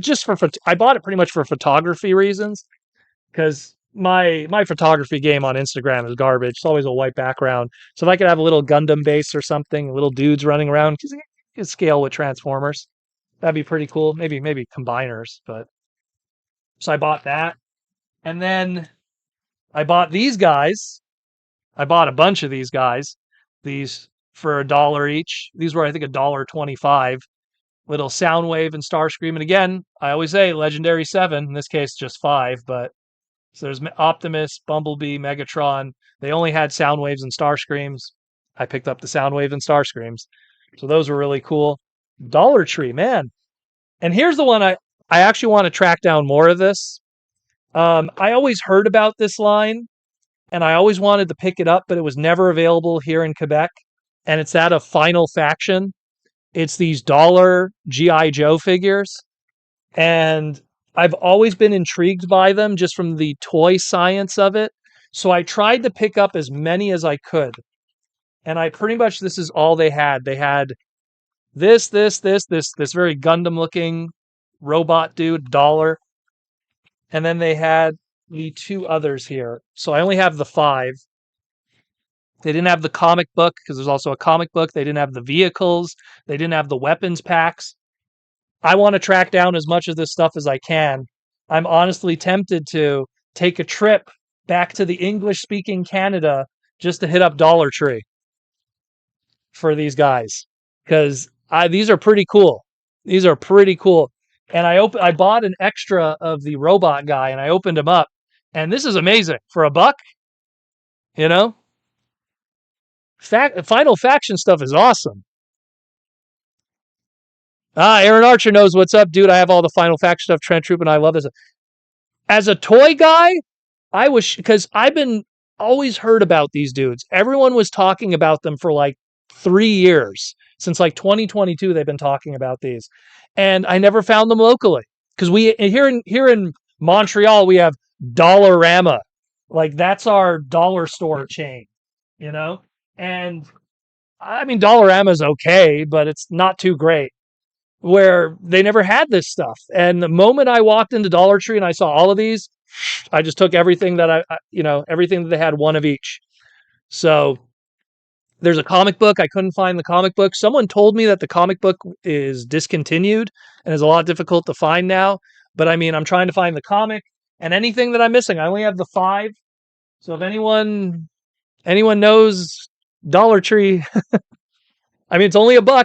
The vehicles are $1 too, which is crazy. I want to get the weapons packs. I want to get all the stuff, man. It'd be cool. Yeah, see, someone told me the comic book was like, because when I was there, I was trying to find the comic book also. So I went in the book section. I couldn't find it there, like where you have like the magazines and books. So you could get me the comic. Okay, cool. Thanks, Aaron. Okay, because I want the comic too. Like I want to have like one of everything. Maybe 2 of the, because I bought like the, oh, where did I put it? Oh, there we go. Because I bought 2 of this guy. So I don't need extras of it. Maybe I want extras of the other. I don't know. But I got 2 of this guy because he's just so cool looking. He's got all these little pegs on him because you have like all these like armor stuff that you could attach to him, but they didn't have the armor stuff. They didn't have all the weapon packs. $1. $1. How could you go wrong? How could you go wrong? Like, and so that's why. So I got turned on to Dollar Tree from this little trip. And it's funny too, because while I've been going back to Toronto the past couple of years since the Big V ended, she hasn't been back to Toronto in 6 years. So, you know, obviously when you're traveling with a lady, she's going to want to do a lot of shopping. So we were hitting up all kinds of places. Dollar Tree, Walmart's, all kinds of stores, Sam the Record Man, FYE, like we were all over the place. So we were doing all kinds of shopping and we ended up in a Dollar Tree and I was like, man, finally. That's why I'm like, this stuff is good. This stuff is good. You can't imagine, like, you could buy a deluxe Transformer for $30, or you could take $30 and own every Final Faction piece of merchandise ever made. The upgrade kits, the vehicles, the comic book, the action figures. Like, man, they are really cool. They are really, really cool. I'm turned on to those, man. Those are really cool. Maybe I'll get me another Steadfast too, because he's kind of the Duke. And he's also based off of the guy who created it. The guy who created Final Faction kind of looks like this dude. It's kind of his self-insert. You know, and again, I think part of the reason why they aren't in Quebec, no French, English packaging there. So I think that's probably the big reason why these guys aren't here. But I think they're awesome. Got to track me down more Dollar Trees. The closest Dollar Tree from Montreal is I think it's in Ottawa. And so it's a good like 45-minute drive or so. So I might have to do that one day. Maybe I'll just make a day out of it or something. Because I was coming from Toronto But if I would have known, because I only discovered Dollar Tree on my way back coming home from Toronto, driving back, 6-hour drive, and going like, man, if I would have known, I would have hit them all up. Would have hit them all up. Good stuff.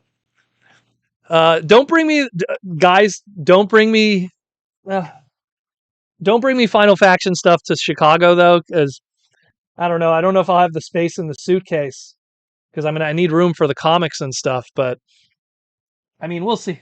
We'll see. I don't know. We will see. It's just really cool. Really, really cool. Really, really cool. I mean, I love them. They're just like, I don't know how to describe it. Like when you know how toys are manufactured and you know part layouts, paint decos, molding, casting, like veneer details, extra weapons on the side, the fact that they each have like, card, like actually, I have this dude here because I took off the card, beautiful card art and then a bio on the back and all that. Like, and it's $1. The amount of effort that went into that to make like a really cool product, it really makes you sometimes, and I don't want to throw shade at the good old Hasbro, but it really makes you reflect sometimes on how much does it really cost to make a toy, and to make a profit. And it's something that, makes you think. It makes you think. So it's something that, man, oh man. Okay, Fawnheart, like, I'll send you a message. We'll work something out then, because that way, I'll give you money for it. It's $1, like I'll pay you for them because they're so cheap, like they're really cool. They're really, really cool. Like I heavily suggest anyone who's listening, like, go get that Final Faction stuff. Like if you like, just pick up one figure and just appreciate it for what it is, and you'll realize that you paid $1. You know, you can't even buy water for $1. You can't even buy coffee for $1. You can't even buy any action figure on the shelf for $1. But somehow Dollar Tree has Final Faction figures for $1. It's amazing. It's amazing. I'm singing the praises of it only now because like I didn't realize this was a thing. Like I knew Final Faction existed, but I just accepted that I would never find it because of where I was geographically located. And then forgot about it, years pass, and that's that. Clyde, I just donated a few cents. No, man, hey, then you did good, man. You did good. You did good because whoever's going to get it, hopefully they appreciate it because they're really good. They're really good figures. I am so surprised how well these turned out. And this guy here, he has all these like peg holes on him. Like the upgrade kit I saw online, it like turns him into like a Macross unit. Like he's got like the little blasters you could put on the side. He has the wings you could put on the side, the boosters you could put on the back. Like he looks so cool with all those armor, pieces attached to him. And I'm like, man, I wish that was there. They just had like, I guess it was like the Dollar Tree that I was at. And where was I? Which Dollar Tree was it? It was Brockville or Quint. It was one of them on the way back home. But they just had like the one case, and judging by the back of the card back here, it they didn't have the villains, but it looks like it was just that case of the Series 1 good guys, the Alpha Team 1.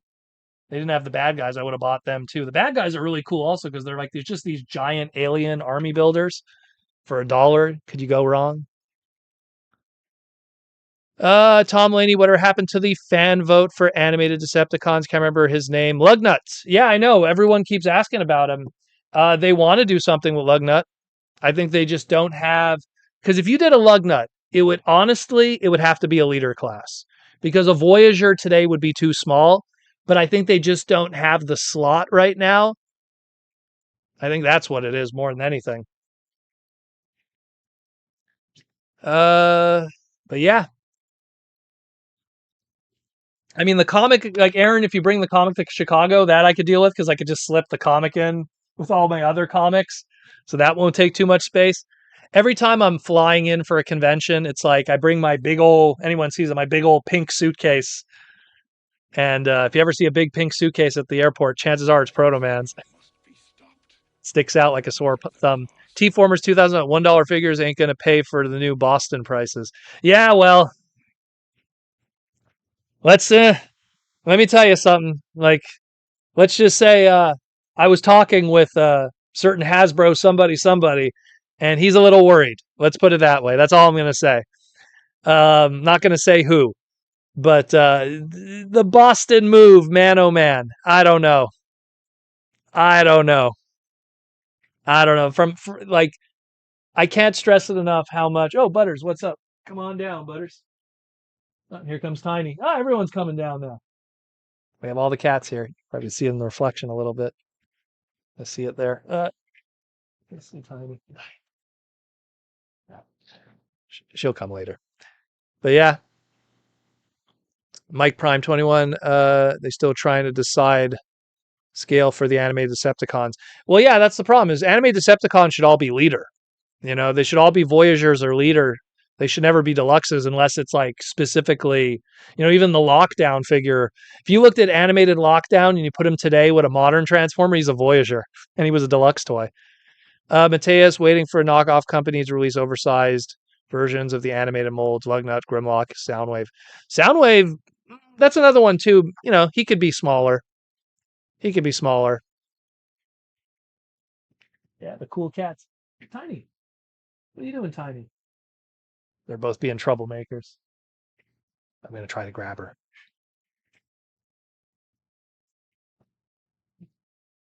And she ran. Damn it. Oh, well.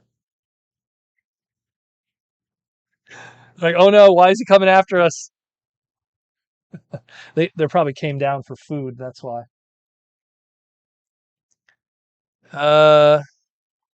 Tom Laney with rising prices. I think they need more paint better than transformations and plastic. Well, I mean, the thing is that, you know, Deco hits Tampos, adds price, plastic adds, you know, the plastic density. They've tried to reduce plastic density. I mean, the sad truth is, let me get a modern product. Do I have a modern one near me?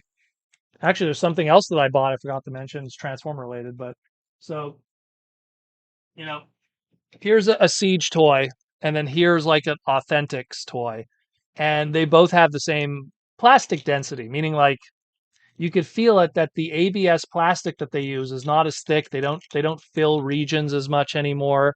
You know, look, if you don't close off the back of those areas, you save money.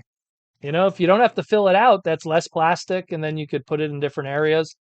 I mean, you could take an Ironhide figure off the shelf from the Archer era. Trying to see if I could grab. Let's go grab one right now. Giggity. Let's go grab an Archer. One moment. Let's go get. Here's a. Here goes his weapon. Here's a throwback. If there ever was one. And then it'll really show you the difference. So this is a deluxe from Siege, Ironhide. Oh, there goes. See, look at that. There's the quality of the plastic there. That went off. Great mold. I love this mold, especially when it was crosshairs. But obviously all hollow in the back. But that's just how it is. They got to maintain as best they can to keep the plastic solidified. But here's Ironhide from, I think this was Classics, Universe 2.0. I think it was still class. Oh no, I think it was Universe 2.0. Here's Ironhide, but if you look at the back, everything's closed off.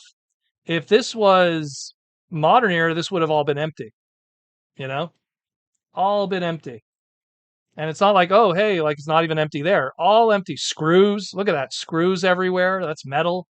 You know, solidified. And it's a different kind of plastic. It's a solid ABS. This started the MABS era. You can even hear it.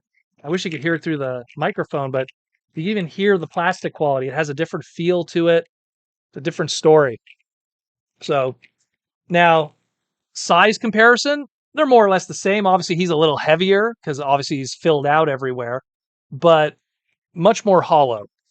And it's their, you know, what they're trying to do now with the modern team is they're trying to figure out how can we still make good quality figures in terms of like, you know, articulation and posability and everything. And the sacrifices are paint decos and filling out joints. That's the best way to go about it. And luckily with Transformers, I mean, if you just kind of ignore the back, you could get away with most of it. So it's an unfortunate reality as time progresses. And again, I just experienced it through my father. His toys when he was a kid, everything was die cast and tin. And then as time progresses, nothing was made out of die cast and nothing was made out of tin or iron or any metal because it was more expensive. And then plastic became the cheaper alternative to metals. And now plastic is too expensive. So it's something where now they have to cut corners with plastic, use a lower quality plastic, use less plastic density. And we get what we get today. And it's still a great product. Still like it. Still fun. I was just celebrating the Final Faction stuff. The plastic quality is probably on par with this. But at the same time, it's kind of the reality of the era we live in. This figure could not exist as a deluxe today. It is too expensive to manufacture. Look how many deco hits are on this. 1, 2, 3, 4, 5, 6, 7, 8, 9, 10, 11, 12, 13. And then whatever's going on under here would probably be 14 and 15. 16 with the license plate. Look on the side there and everything. Different era that unfortunately cannot exist anymore today. Let's see, what do we got here? Havoc, I own him specifically because of the Oregon plate. Oh, it's true, eh? Yeah, you're right. It has an Oregon plate. We'll show what Havoc's talking about. There you go. Come on. It's not going to be too good, the zoom, but nice Oregon plate. Dark Star, that HasLab Omega Prime plastic wasn't a fan. Well, that was an engineering problem too. The plastic was one thing. It's also the engineering was the big problem. Cringe McCringle, I have so many thoughts about Hasbro, not enough characters to type it. Well, I don't blame you there. Cringe. T-Formers, sad that you have to think $50 used to get Armada Unicron. Oh gosh, don't even. That's wild when you think about this. T-Formers 2000, $50 for Armada Unicron, but then think about all the twist ties that came with Armada Unicron that would be equal to like one of these, like just the twist ties that came with Armada Unicron, let alone everything else. Oh gosh. Clyde says, like Primal says, die-cast construction. It's a lost art. That's the actual quote. Well, die-cast is a hit or miss. I think die-cast is good in some areas. I think if you ever mess with Binaltech, which is the Japanese version of alternators, and on another case also titaniums, sometimes die-cast isn't a good thing with Transformers. It's really hit or miss. I personally feel you don't really need die-cast. Some of the best masterpiece figures, which are like the pinnacle of engineering, don't have a drop of die-cast in them. And then the ones that do have die cast, it's just kind of forced in there in like the feet or the toes. And you don't really need it. If anything, it kind of changes the color of the figure. Like the feet will be one color and then the toes have to be a different color because it's a painted die cast. So it doesn't match the synergy of it. So it's kind of the same thing with the alternators. Can't see them, but they're up there. Same story. Mike Prime says, you remember getting Unicron for Christmas, and then he remembers spending 45 minutes trying to get Unicron out of the packaging. Because I remember when I got Unicron, I paid $100 Canadian for him. That's not what he was in Canada. He was actually $79.99, but he was scalped so bad that I couldn't wait, and I bought it from a friend of mine. He was like, well, not a friend really, so much as a guy who would buy stuff and sell stuff. And he's like, I'll sell it to you for 100. I'm like, fine, I'll pay 100. And I remember sitting on my kitchen table with pliers from my dad, like cutter pliers, and it just took forever. I still have that box to this day, but all of those twist ties were sent back to the recycling plant that same day too. But it is what it is. It is what it is, unfortunately. And going back to the Boston thing, it's just I don't understand the play. I still don't. There's something I'm missing. Oh, I'm missing some other questions too. Tom Laney, I'm not poor by any means. It's gonna be harder to buy toys going to conventions to get my fix. Yeah, well, that's how it should be. I would always hold off usually throughout the year. Don't fall for FOMO. Buy stuff on sale and save up for a con. Because I'm telling you guys, a convention trip is so much more of an experience and ownership, if you will, than buying a bunch of figures. Take your phone, take a million photos with people. That'll be a souvenir way better than any Transformer you bought at Walmart during July. You know, it's always worth it for that. That's something where when I didn't have a lot of money and I'd have to save up to do BotCons back in the day, I always was very, self-conscious of that. It's like, got to put money aside because I want to do BotCon because BotCon is more important than making sure I get every single Universe 1.0 figure.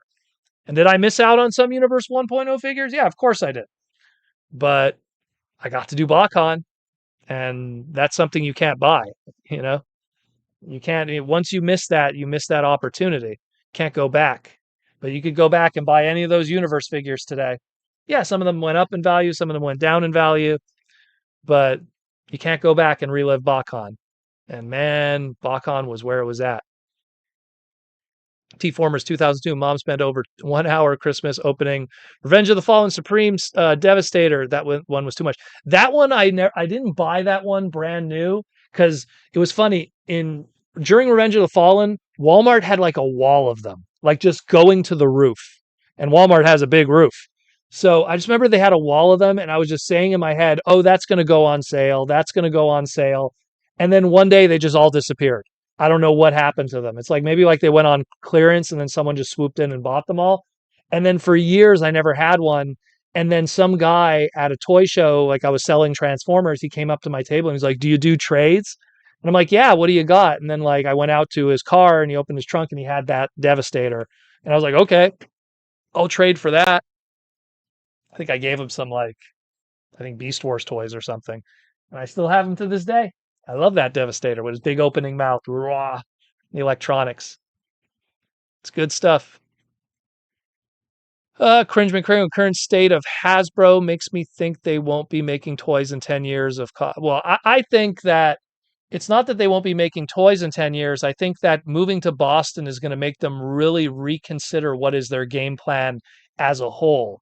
I think that they might go into more licensing because licensing is easier profit and that's a much easier way to just land into things. Because even stuff, look, they could still be doing Transformers. But when you look at stuff like Star Wars and Marvel, stuff that they have to pay for, like they have to pay a license to do Star Wars and Marvel. And it's just something where it's like they're going to continue paying a license, putting out Star Wars and Marvel stuff that is getting more and more expensive, that's going to see diminishing returns, that's going to have problems.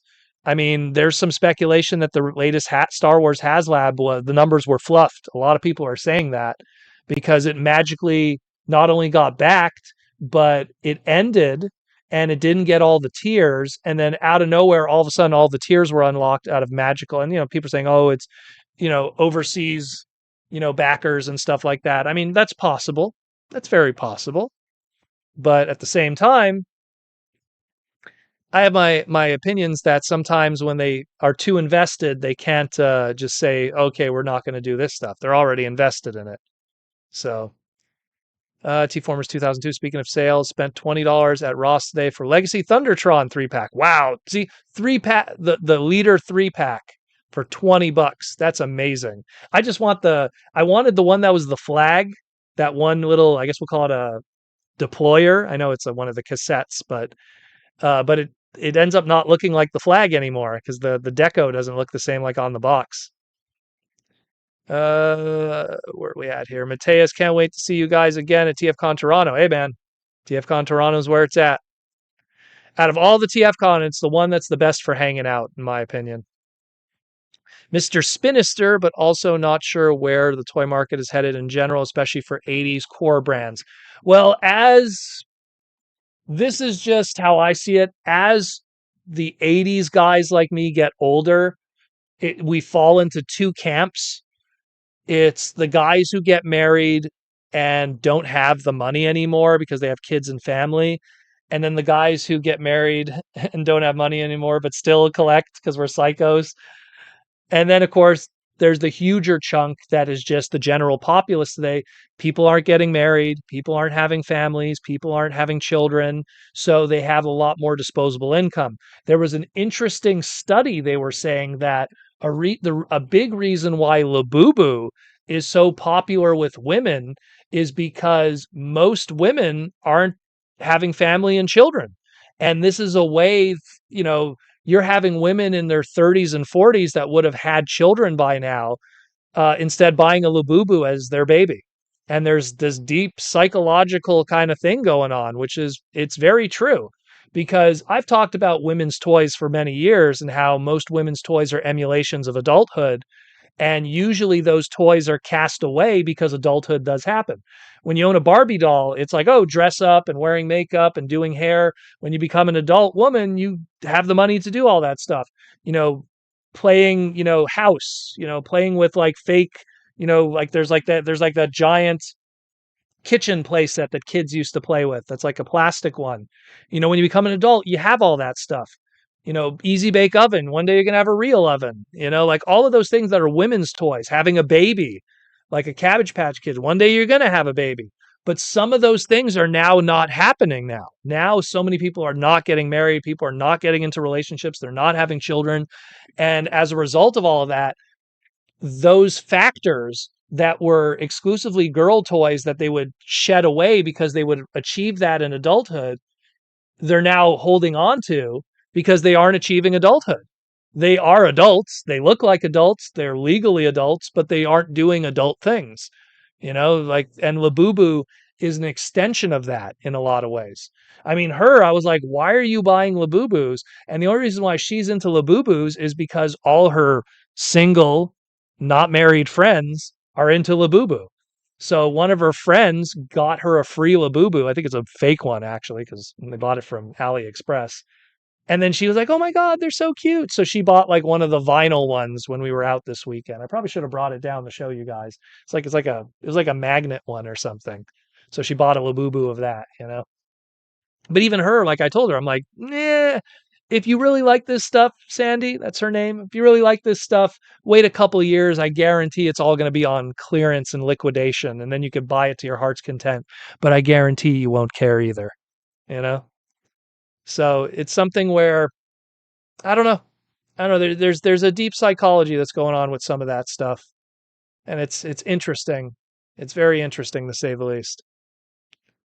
Let's see if I missed anything. Clyde, BotCon 06, 07, 08 was my trips. Oh, you went to the 08 one. The 08 one was really good.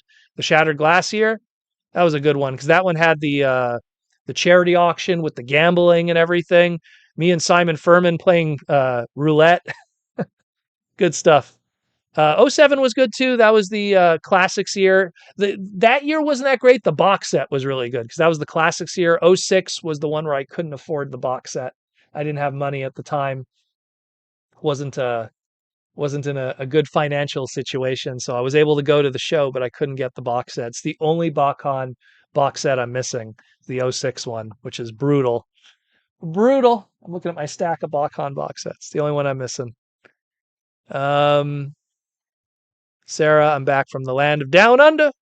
I think Hasbro is forgetting that they're making toys, no collector items. Well, they have to rely on collectors, Sarah. That's the sad reality. Kids aren't buying toys today. Look, it's just what it is. It's just what it is, unfortunately. What's up, Larry? You just get in here now? What time is it? Larry, you come in when we're like 5 minutes left. Mr. Spinister, everything in waves.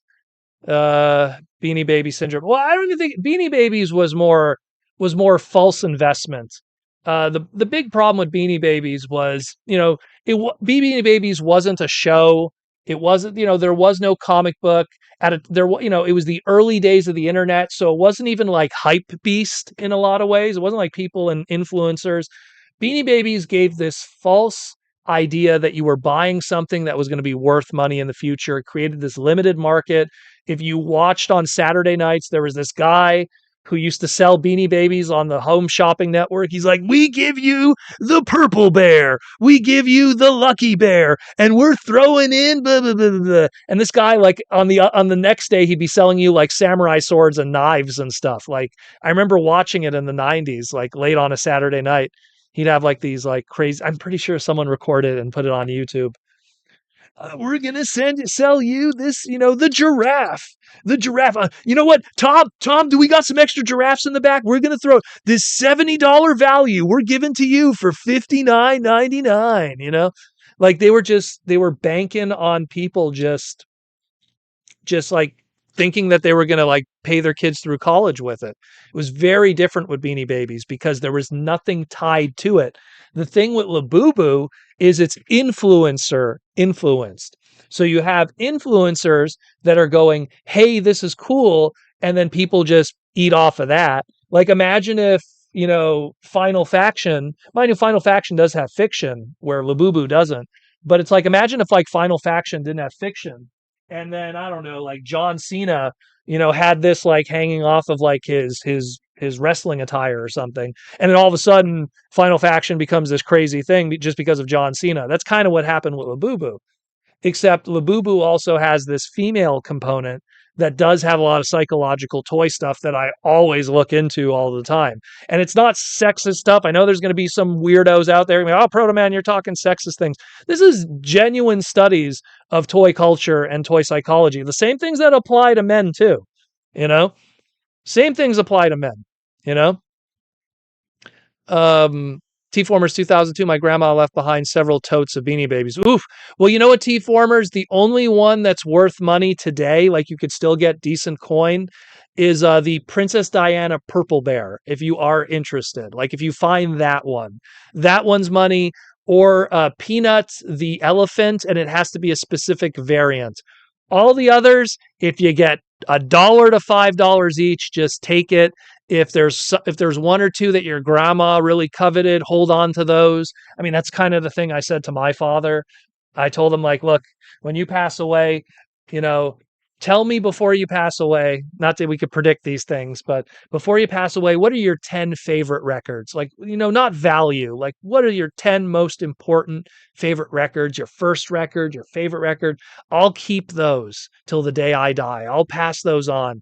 But the other 7,000 vinyl records you have of the Doors and the Coasters, and what am I going to do with those? So it's something where you have to like kind of measure it, pass on the goodwill, make a little money in the process, keep the nostalgic ones, the sentimental ones, but otherwise, out the way you go.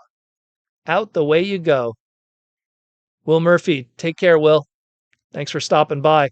Clyde, Bachon07, Hasbro sold those Pepsi Primes for like $20. Oh, the Pepsi Primes were $20. Wow. I think I paid full price for that one.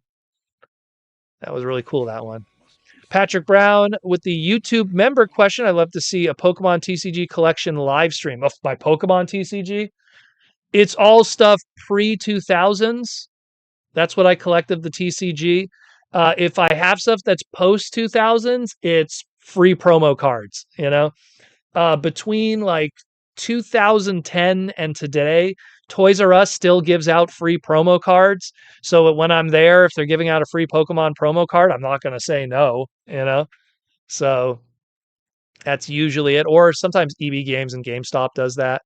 Once in a while, I'll pick up a Gengar, a Flannery, here and there. I'll buy a single, but I don't buy packs or boosters. The last time I bought a booster pack or anything was like 25 years ago of Pokemon. Magic the Gathering, different story, but Pokemon, no. Mateus Proto, what will be your 10 Transformers? That's a great one, Mateus. Definitely, it's going to fall into right away the ones that I grew up with. And those are like, they're right under here. Grab it.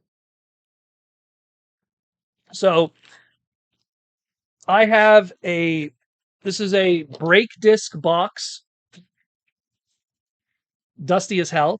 I got it from my grandfather who passed away in 1993, 1992. my grandfather. So this is a brake disc box that I got from my grandfather. These were brake discs for his old Ford back in the day. It says Euro Roto, but I don't know. Why does it say Euro Roto? They're for, yeah, it's for a Ford. Ford 82. Anyways, it's the brand because it's no name. And I used this box to always hold my first Transformer toys. And this is literally every Transformer I owned. This is every Transformer I owned between 1986 and 1995. No joke. The only thing that's missing from this is the G1 Optimus Prime trailer. I got just the trailer on its own at a Value Village when I was a kid. I don't know what happened to it. It disappeared. But the evidence of that Optimus trailer is here with an Optimus Prime leg that's broken. So this is every Transformer I owned up until Beast Wars, which it's humbling. It's my first G1 Blaster and a bunch of Micromasters. These ones I traded for. I traded for these Micromasters with a kid. All the others, I think I traded for him too. I'm not sure. I think I traded for, but all the others I got in 4-packs for a birthday. A kid named Michael, I believe, was the one who bought them for me. That was the same year I got the Ninja Turtles sewer, not the module, the drill module. Forget what the name is. I think it's called the drill module. This is it. That's every Transformer I owned between 1986 and 1995. And then this was broken when I got my first Cheetor. I got Cheetor, and then we were off to the races. I got Cheetor that same day. My sister got Rhinox. Shout out to my sister. And the rest was history. And then after that, I got the Optimus Primal Megatron Croc 2-pack. Then I got Pterosaur. And then I started going to garage sales and really started paying attention at Value Villages. And well, cocaine's a hell of a drug. So probably those 10 would be in there because there's about 10 in there. Maybe I'll throw in my first Hot Rod figure. I mean, the really valuable ones, I rather get the money and it go towards my children. I rather my children get the money and then, they could do. Look, let's be real, guys. Everything around me here, if I could sell it at even 50% of its value, that's a down payment on a house. And for my children to be able to have a house in this world, in this market, in this condition, I rather that, like I can't, my father said it best, you can't take it with you. And when you die, it's not like it's coming with you.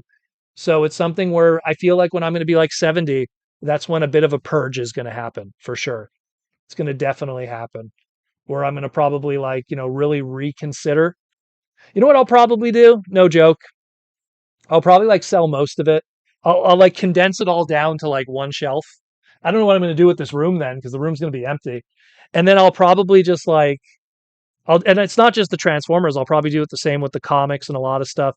And I'll probably just focus more on gaming. I'll just when you're an old man at that point, it's not much you could do. It's not like I'm going to be playing basketball anymore at 70. I'll double down on gaming. And that'll be it. And I'll ride myself out into the sunset playing Super Mario and Mega Man. The only TF I have from my childhood, the first ever, my mom bought me a red Bumblebee. Oh, a 1984 red Bumblebee variant. That's pretty cool, though. That's pretty cool. I loved the mini bots as a kid. I didn't that box I showed you didn't have any mini bots in it. As a kid, I loved Brawn, Huffer, Outback, Cliff Jumper, Sea Spray. I loved those dudes. Bumblebee was, yeah, he's top tier, but even those other guys, I loved those dudes. Beachcomber was cool. Warpath, Cosmos, forgetting Hubcap. But, and of course you got Bumper on the side. They were so cool to me. They were coveted items. Years later, finally getting the very first one I got, my very first mini bot that I got was Outback. Years later, and I love Outback, and he's the only one that ever came with an accessory. So it was so cool. So cool, those guys. And then Clyde says, I was 13, wasn't even interested in it, and she insisted on getting it. The rest is history. Well, thank your mother. Thank your mama. You know, she definitely steered you down the right path, my man. Steered you down the right path. I got to put away good old Ironhide here from the Archer era. Took him out of the glass display. It's been a while. He's amazing. He's not that dusty at all. That's what happens when you put it in glass displays.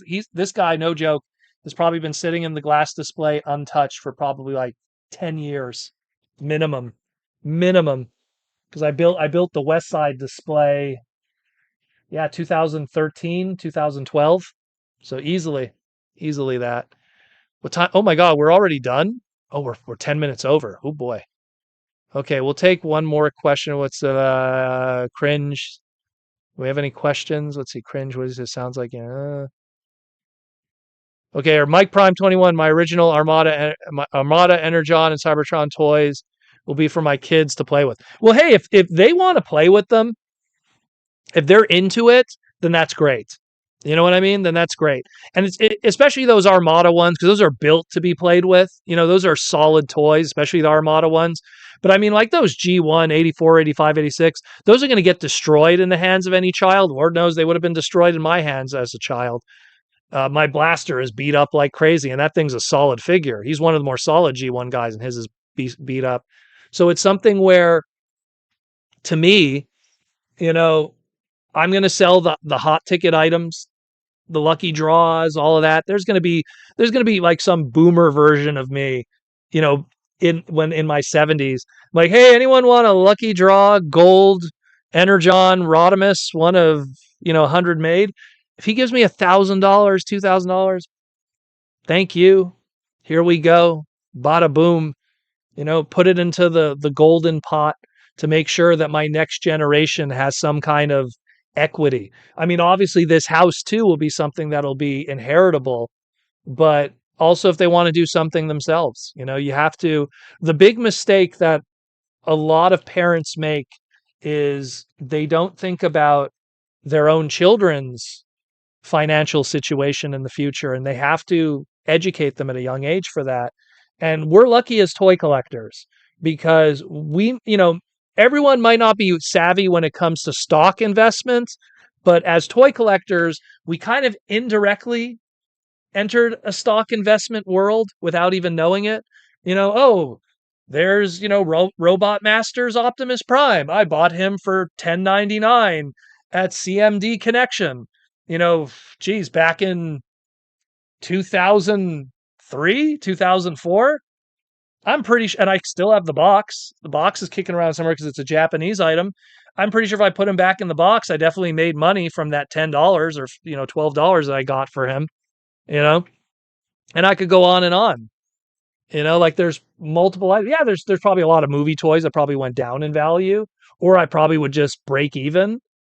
But it is something where there's a lot of people that I know that aren't toy collectors and don't really collect much else, and they have nothing to show in terms of investments. So we're kind of lucky as Transformer fans. We're very lucky that for the ones that don't know stock investing, you still have done some kind of investing indirectly, and always be smart with it. And I think we'll end it on that. So what we learned today, we learned that Final Faction is awesome. We learned that that Dollar Tree has a lot of cool stuff. And we learned that get Aaron Archer's sale. Go get the Aaron Archer sale, archermonster.com/shop. Get yourself a free sketch with purchase of something good. I'll see you next week, guys. Thank you for all the love and support. Once again, if you want to continue supporting the podcast in a deeper way, we have that Patreon link down there below in the description. Patreon gets you access to our Discord where we hang out, talk about sales, news, speculation. We break the news. We share all kinds of special links and stuff. Our Discord is awesome. Anyone who's part of it knows what's up. Get your name in the end credit scroll, everything like that. Come join us on the Discord again. Come join us on Patreon, and I'll send you that Discord link and you can come hang out.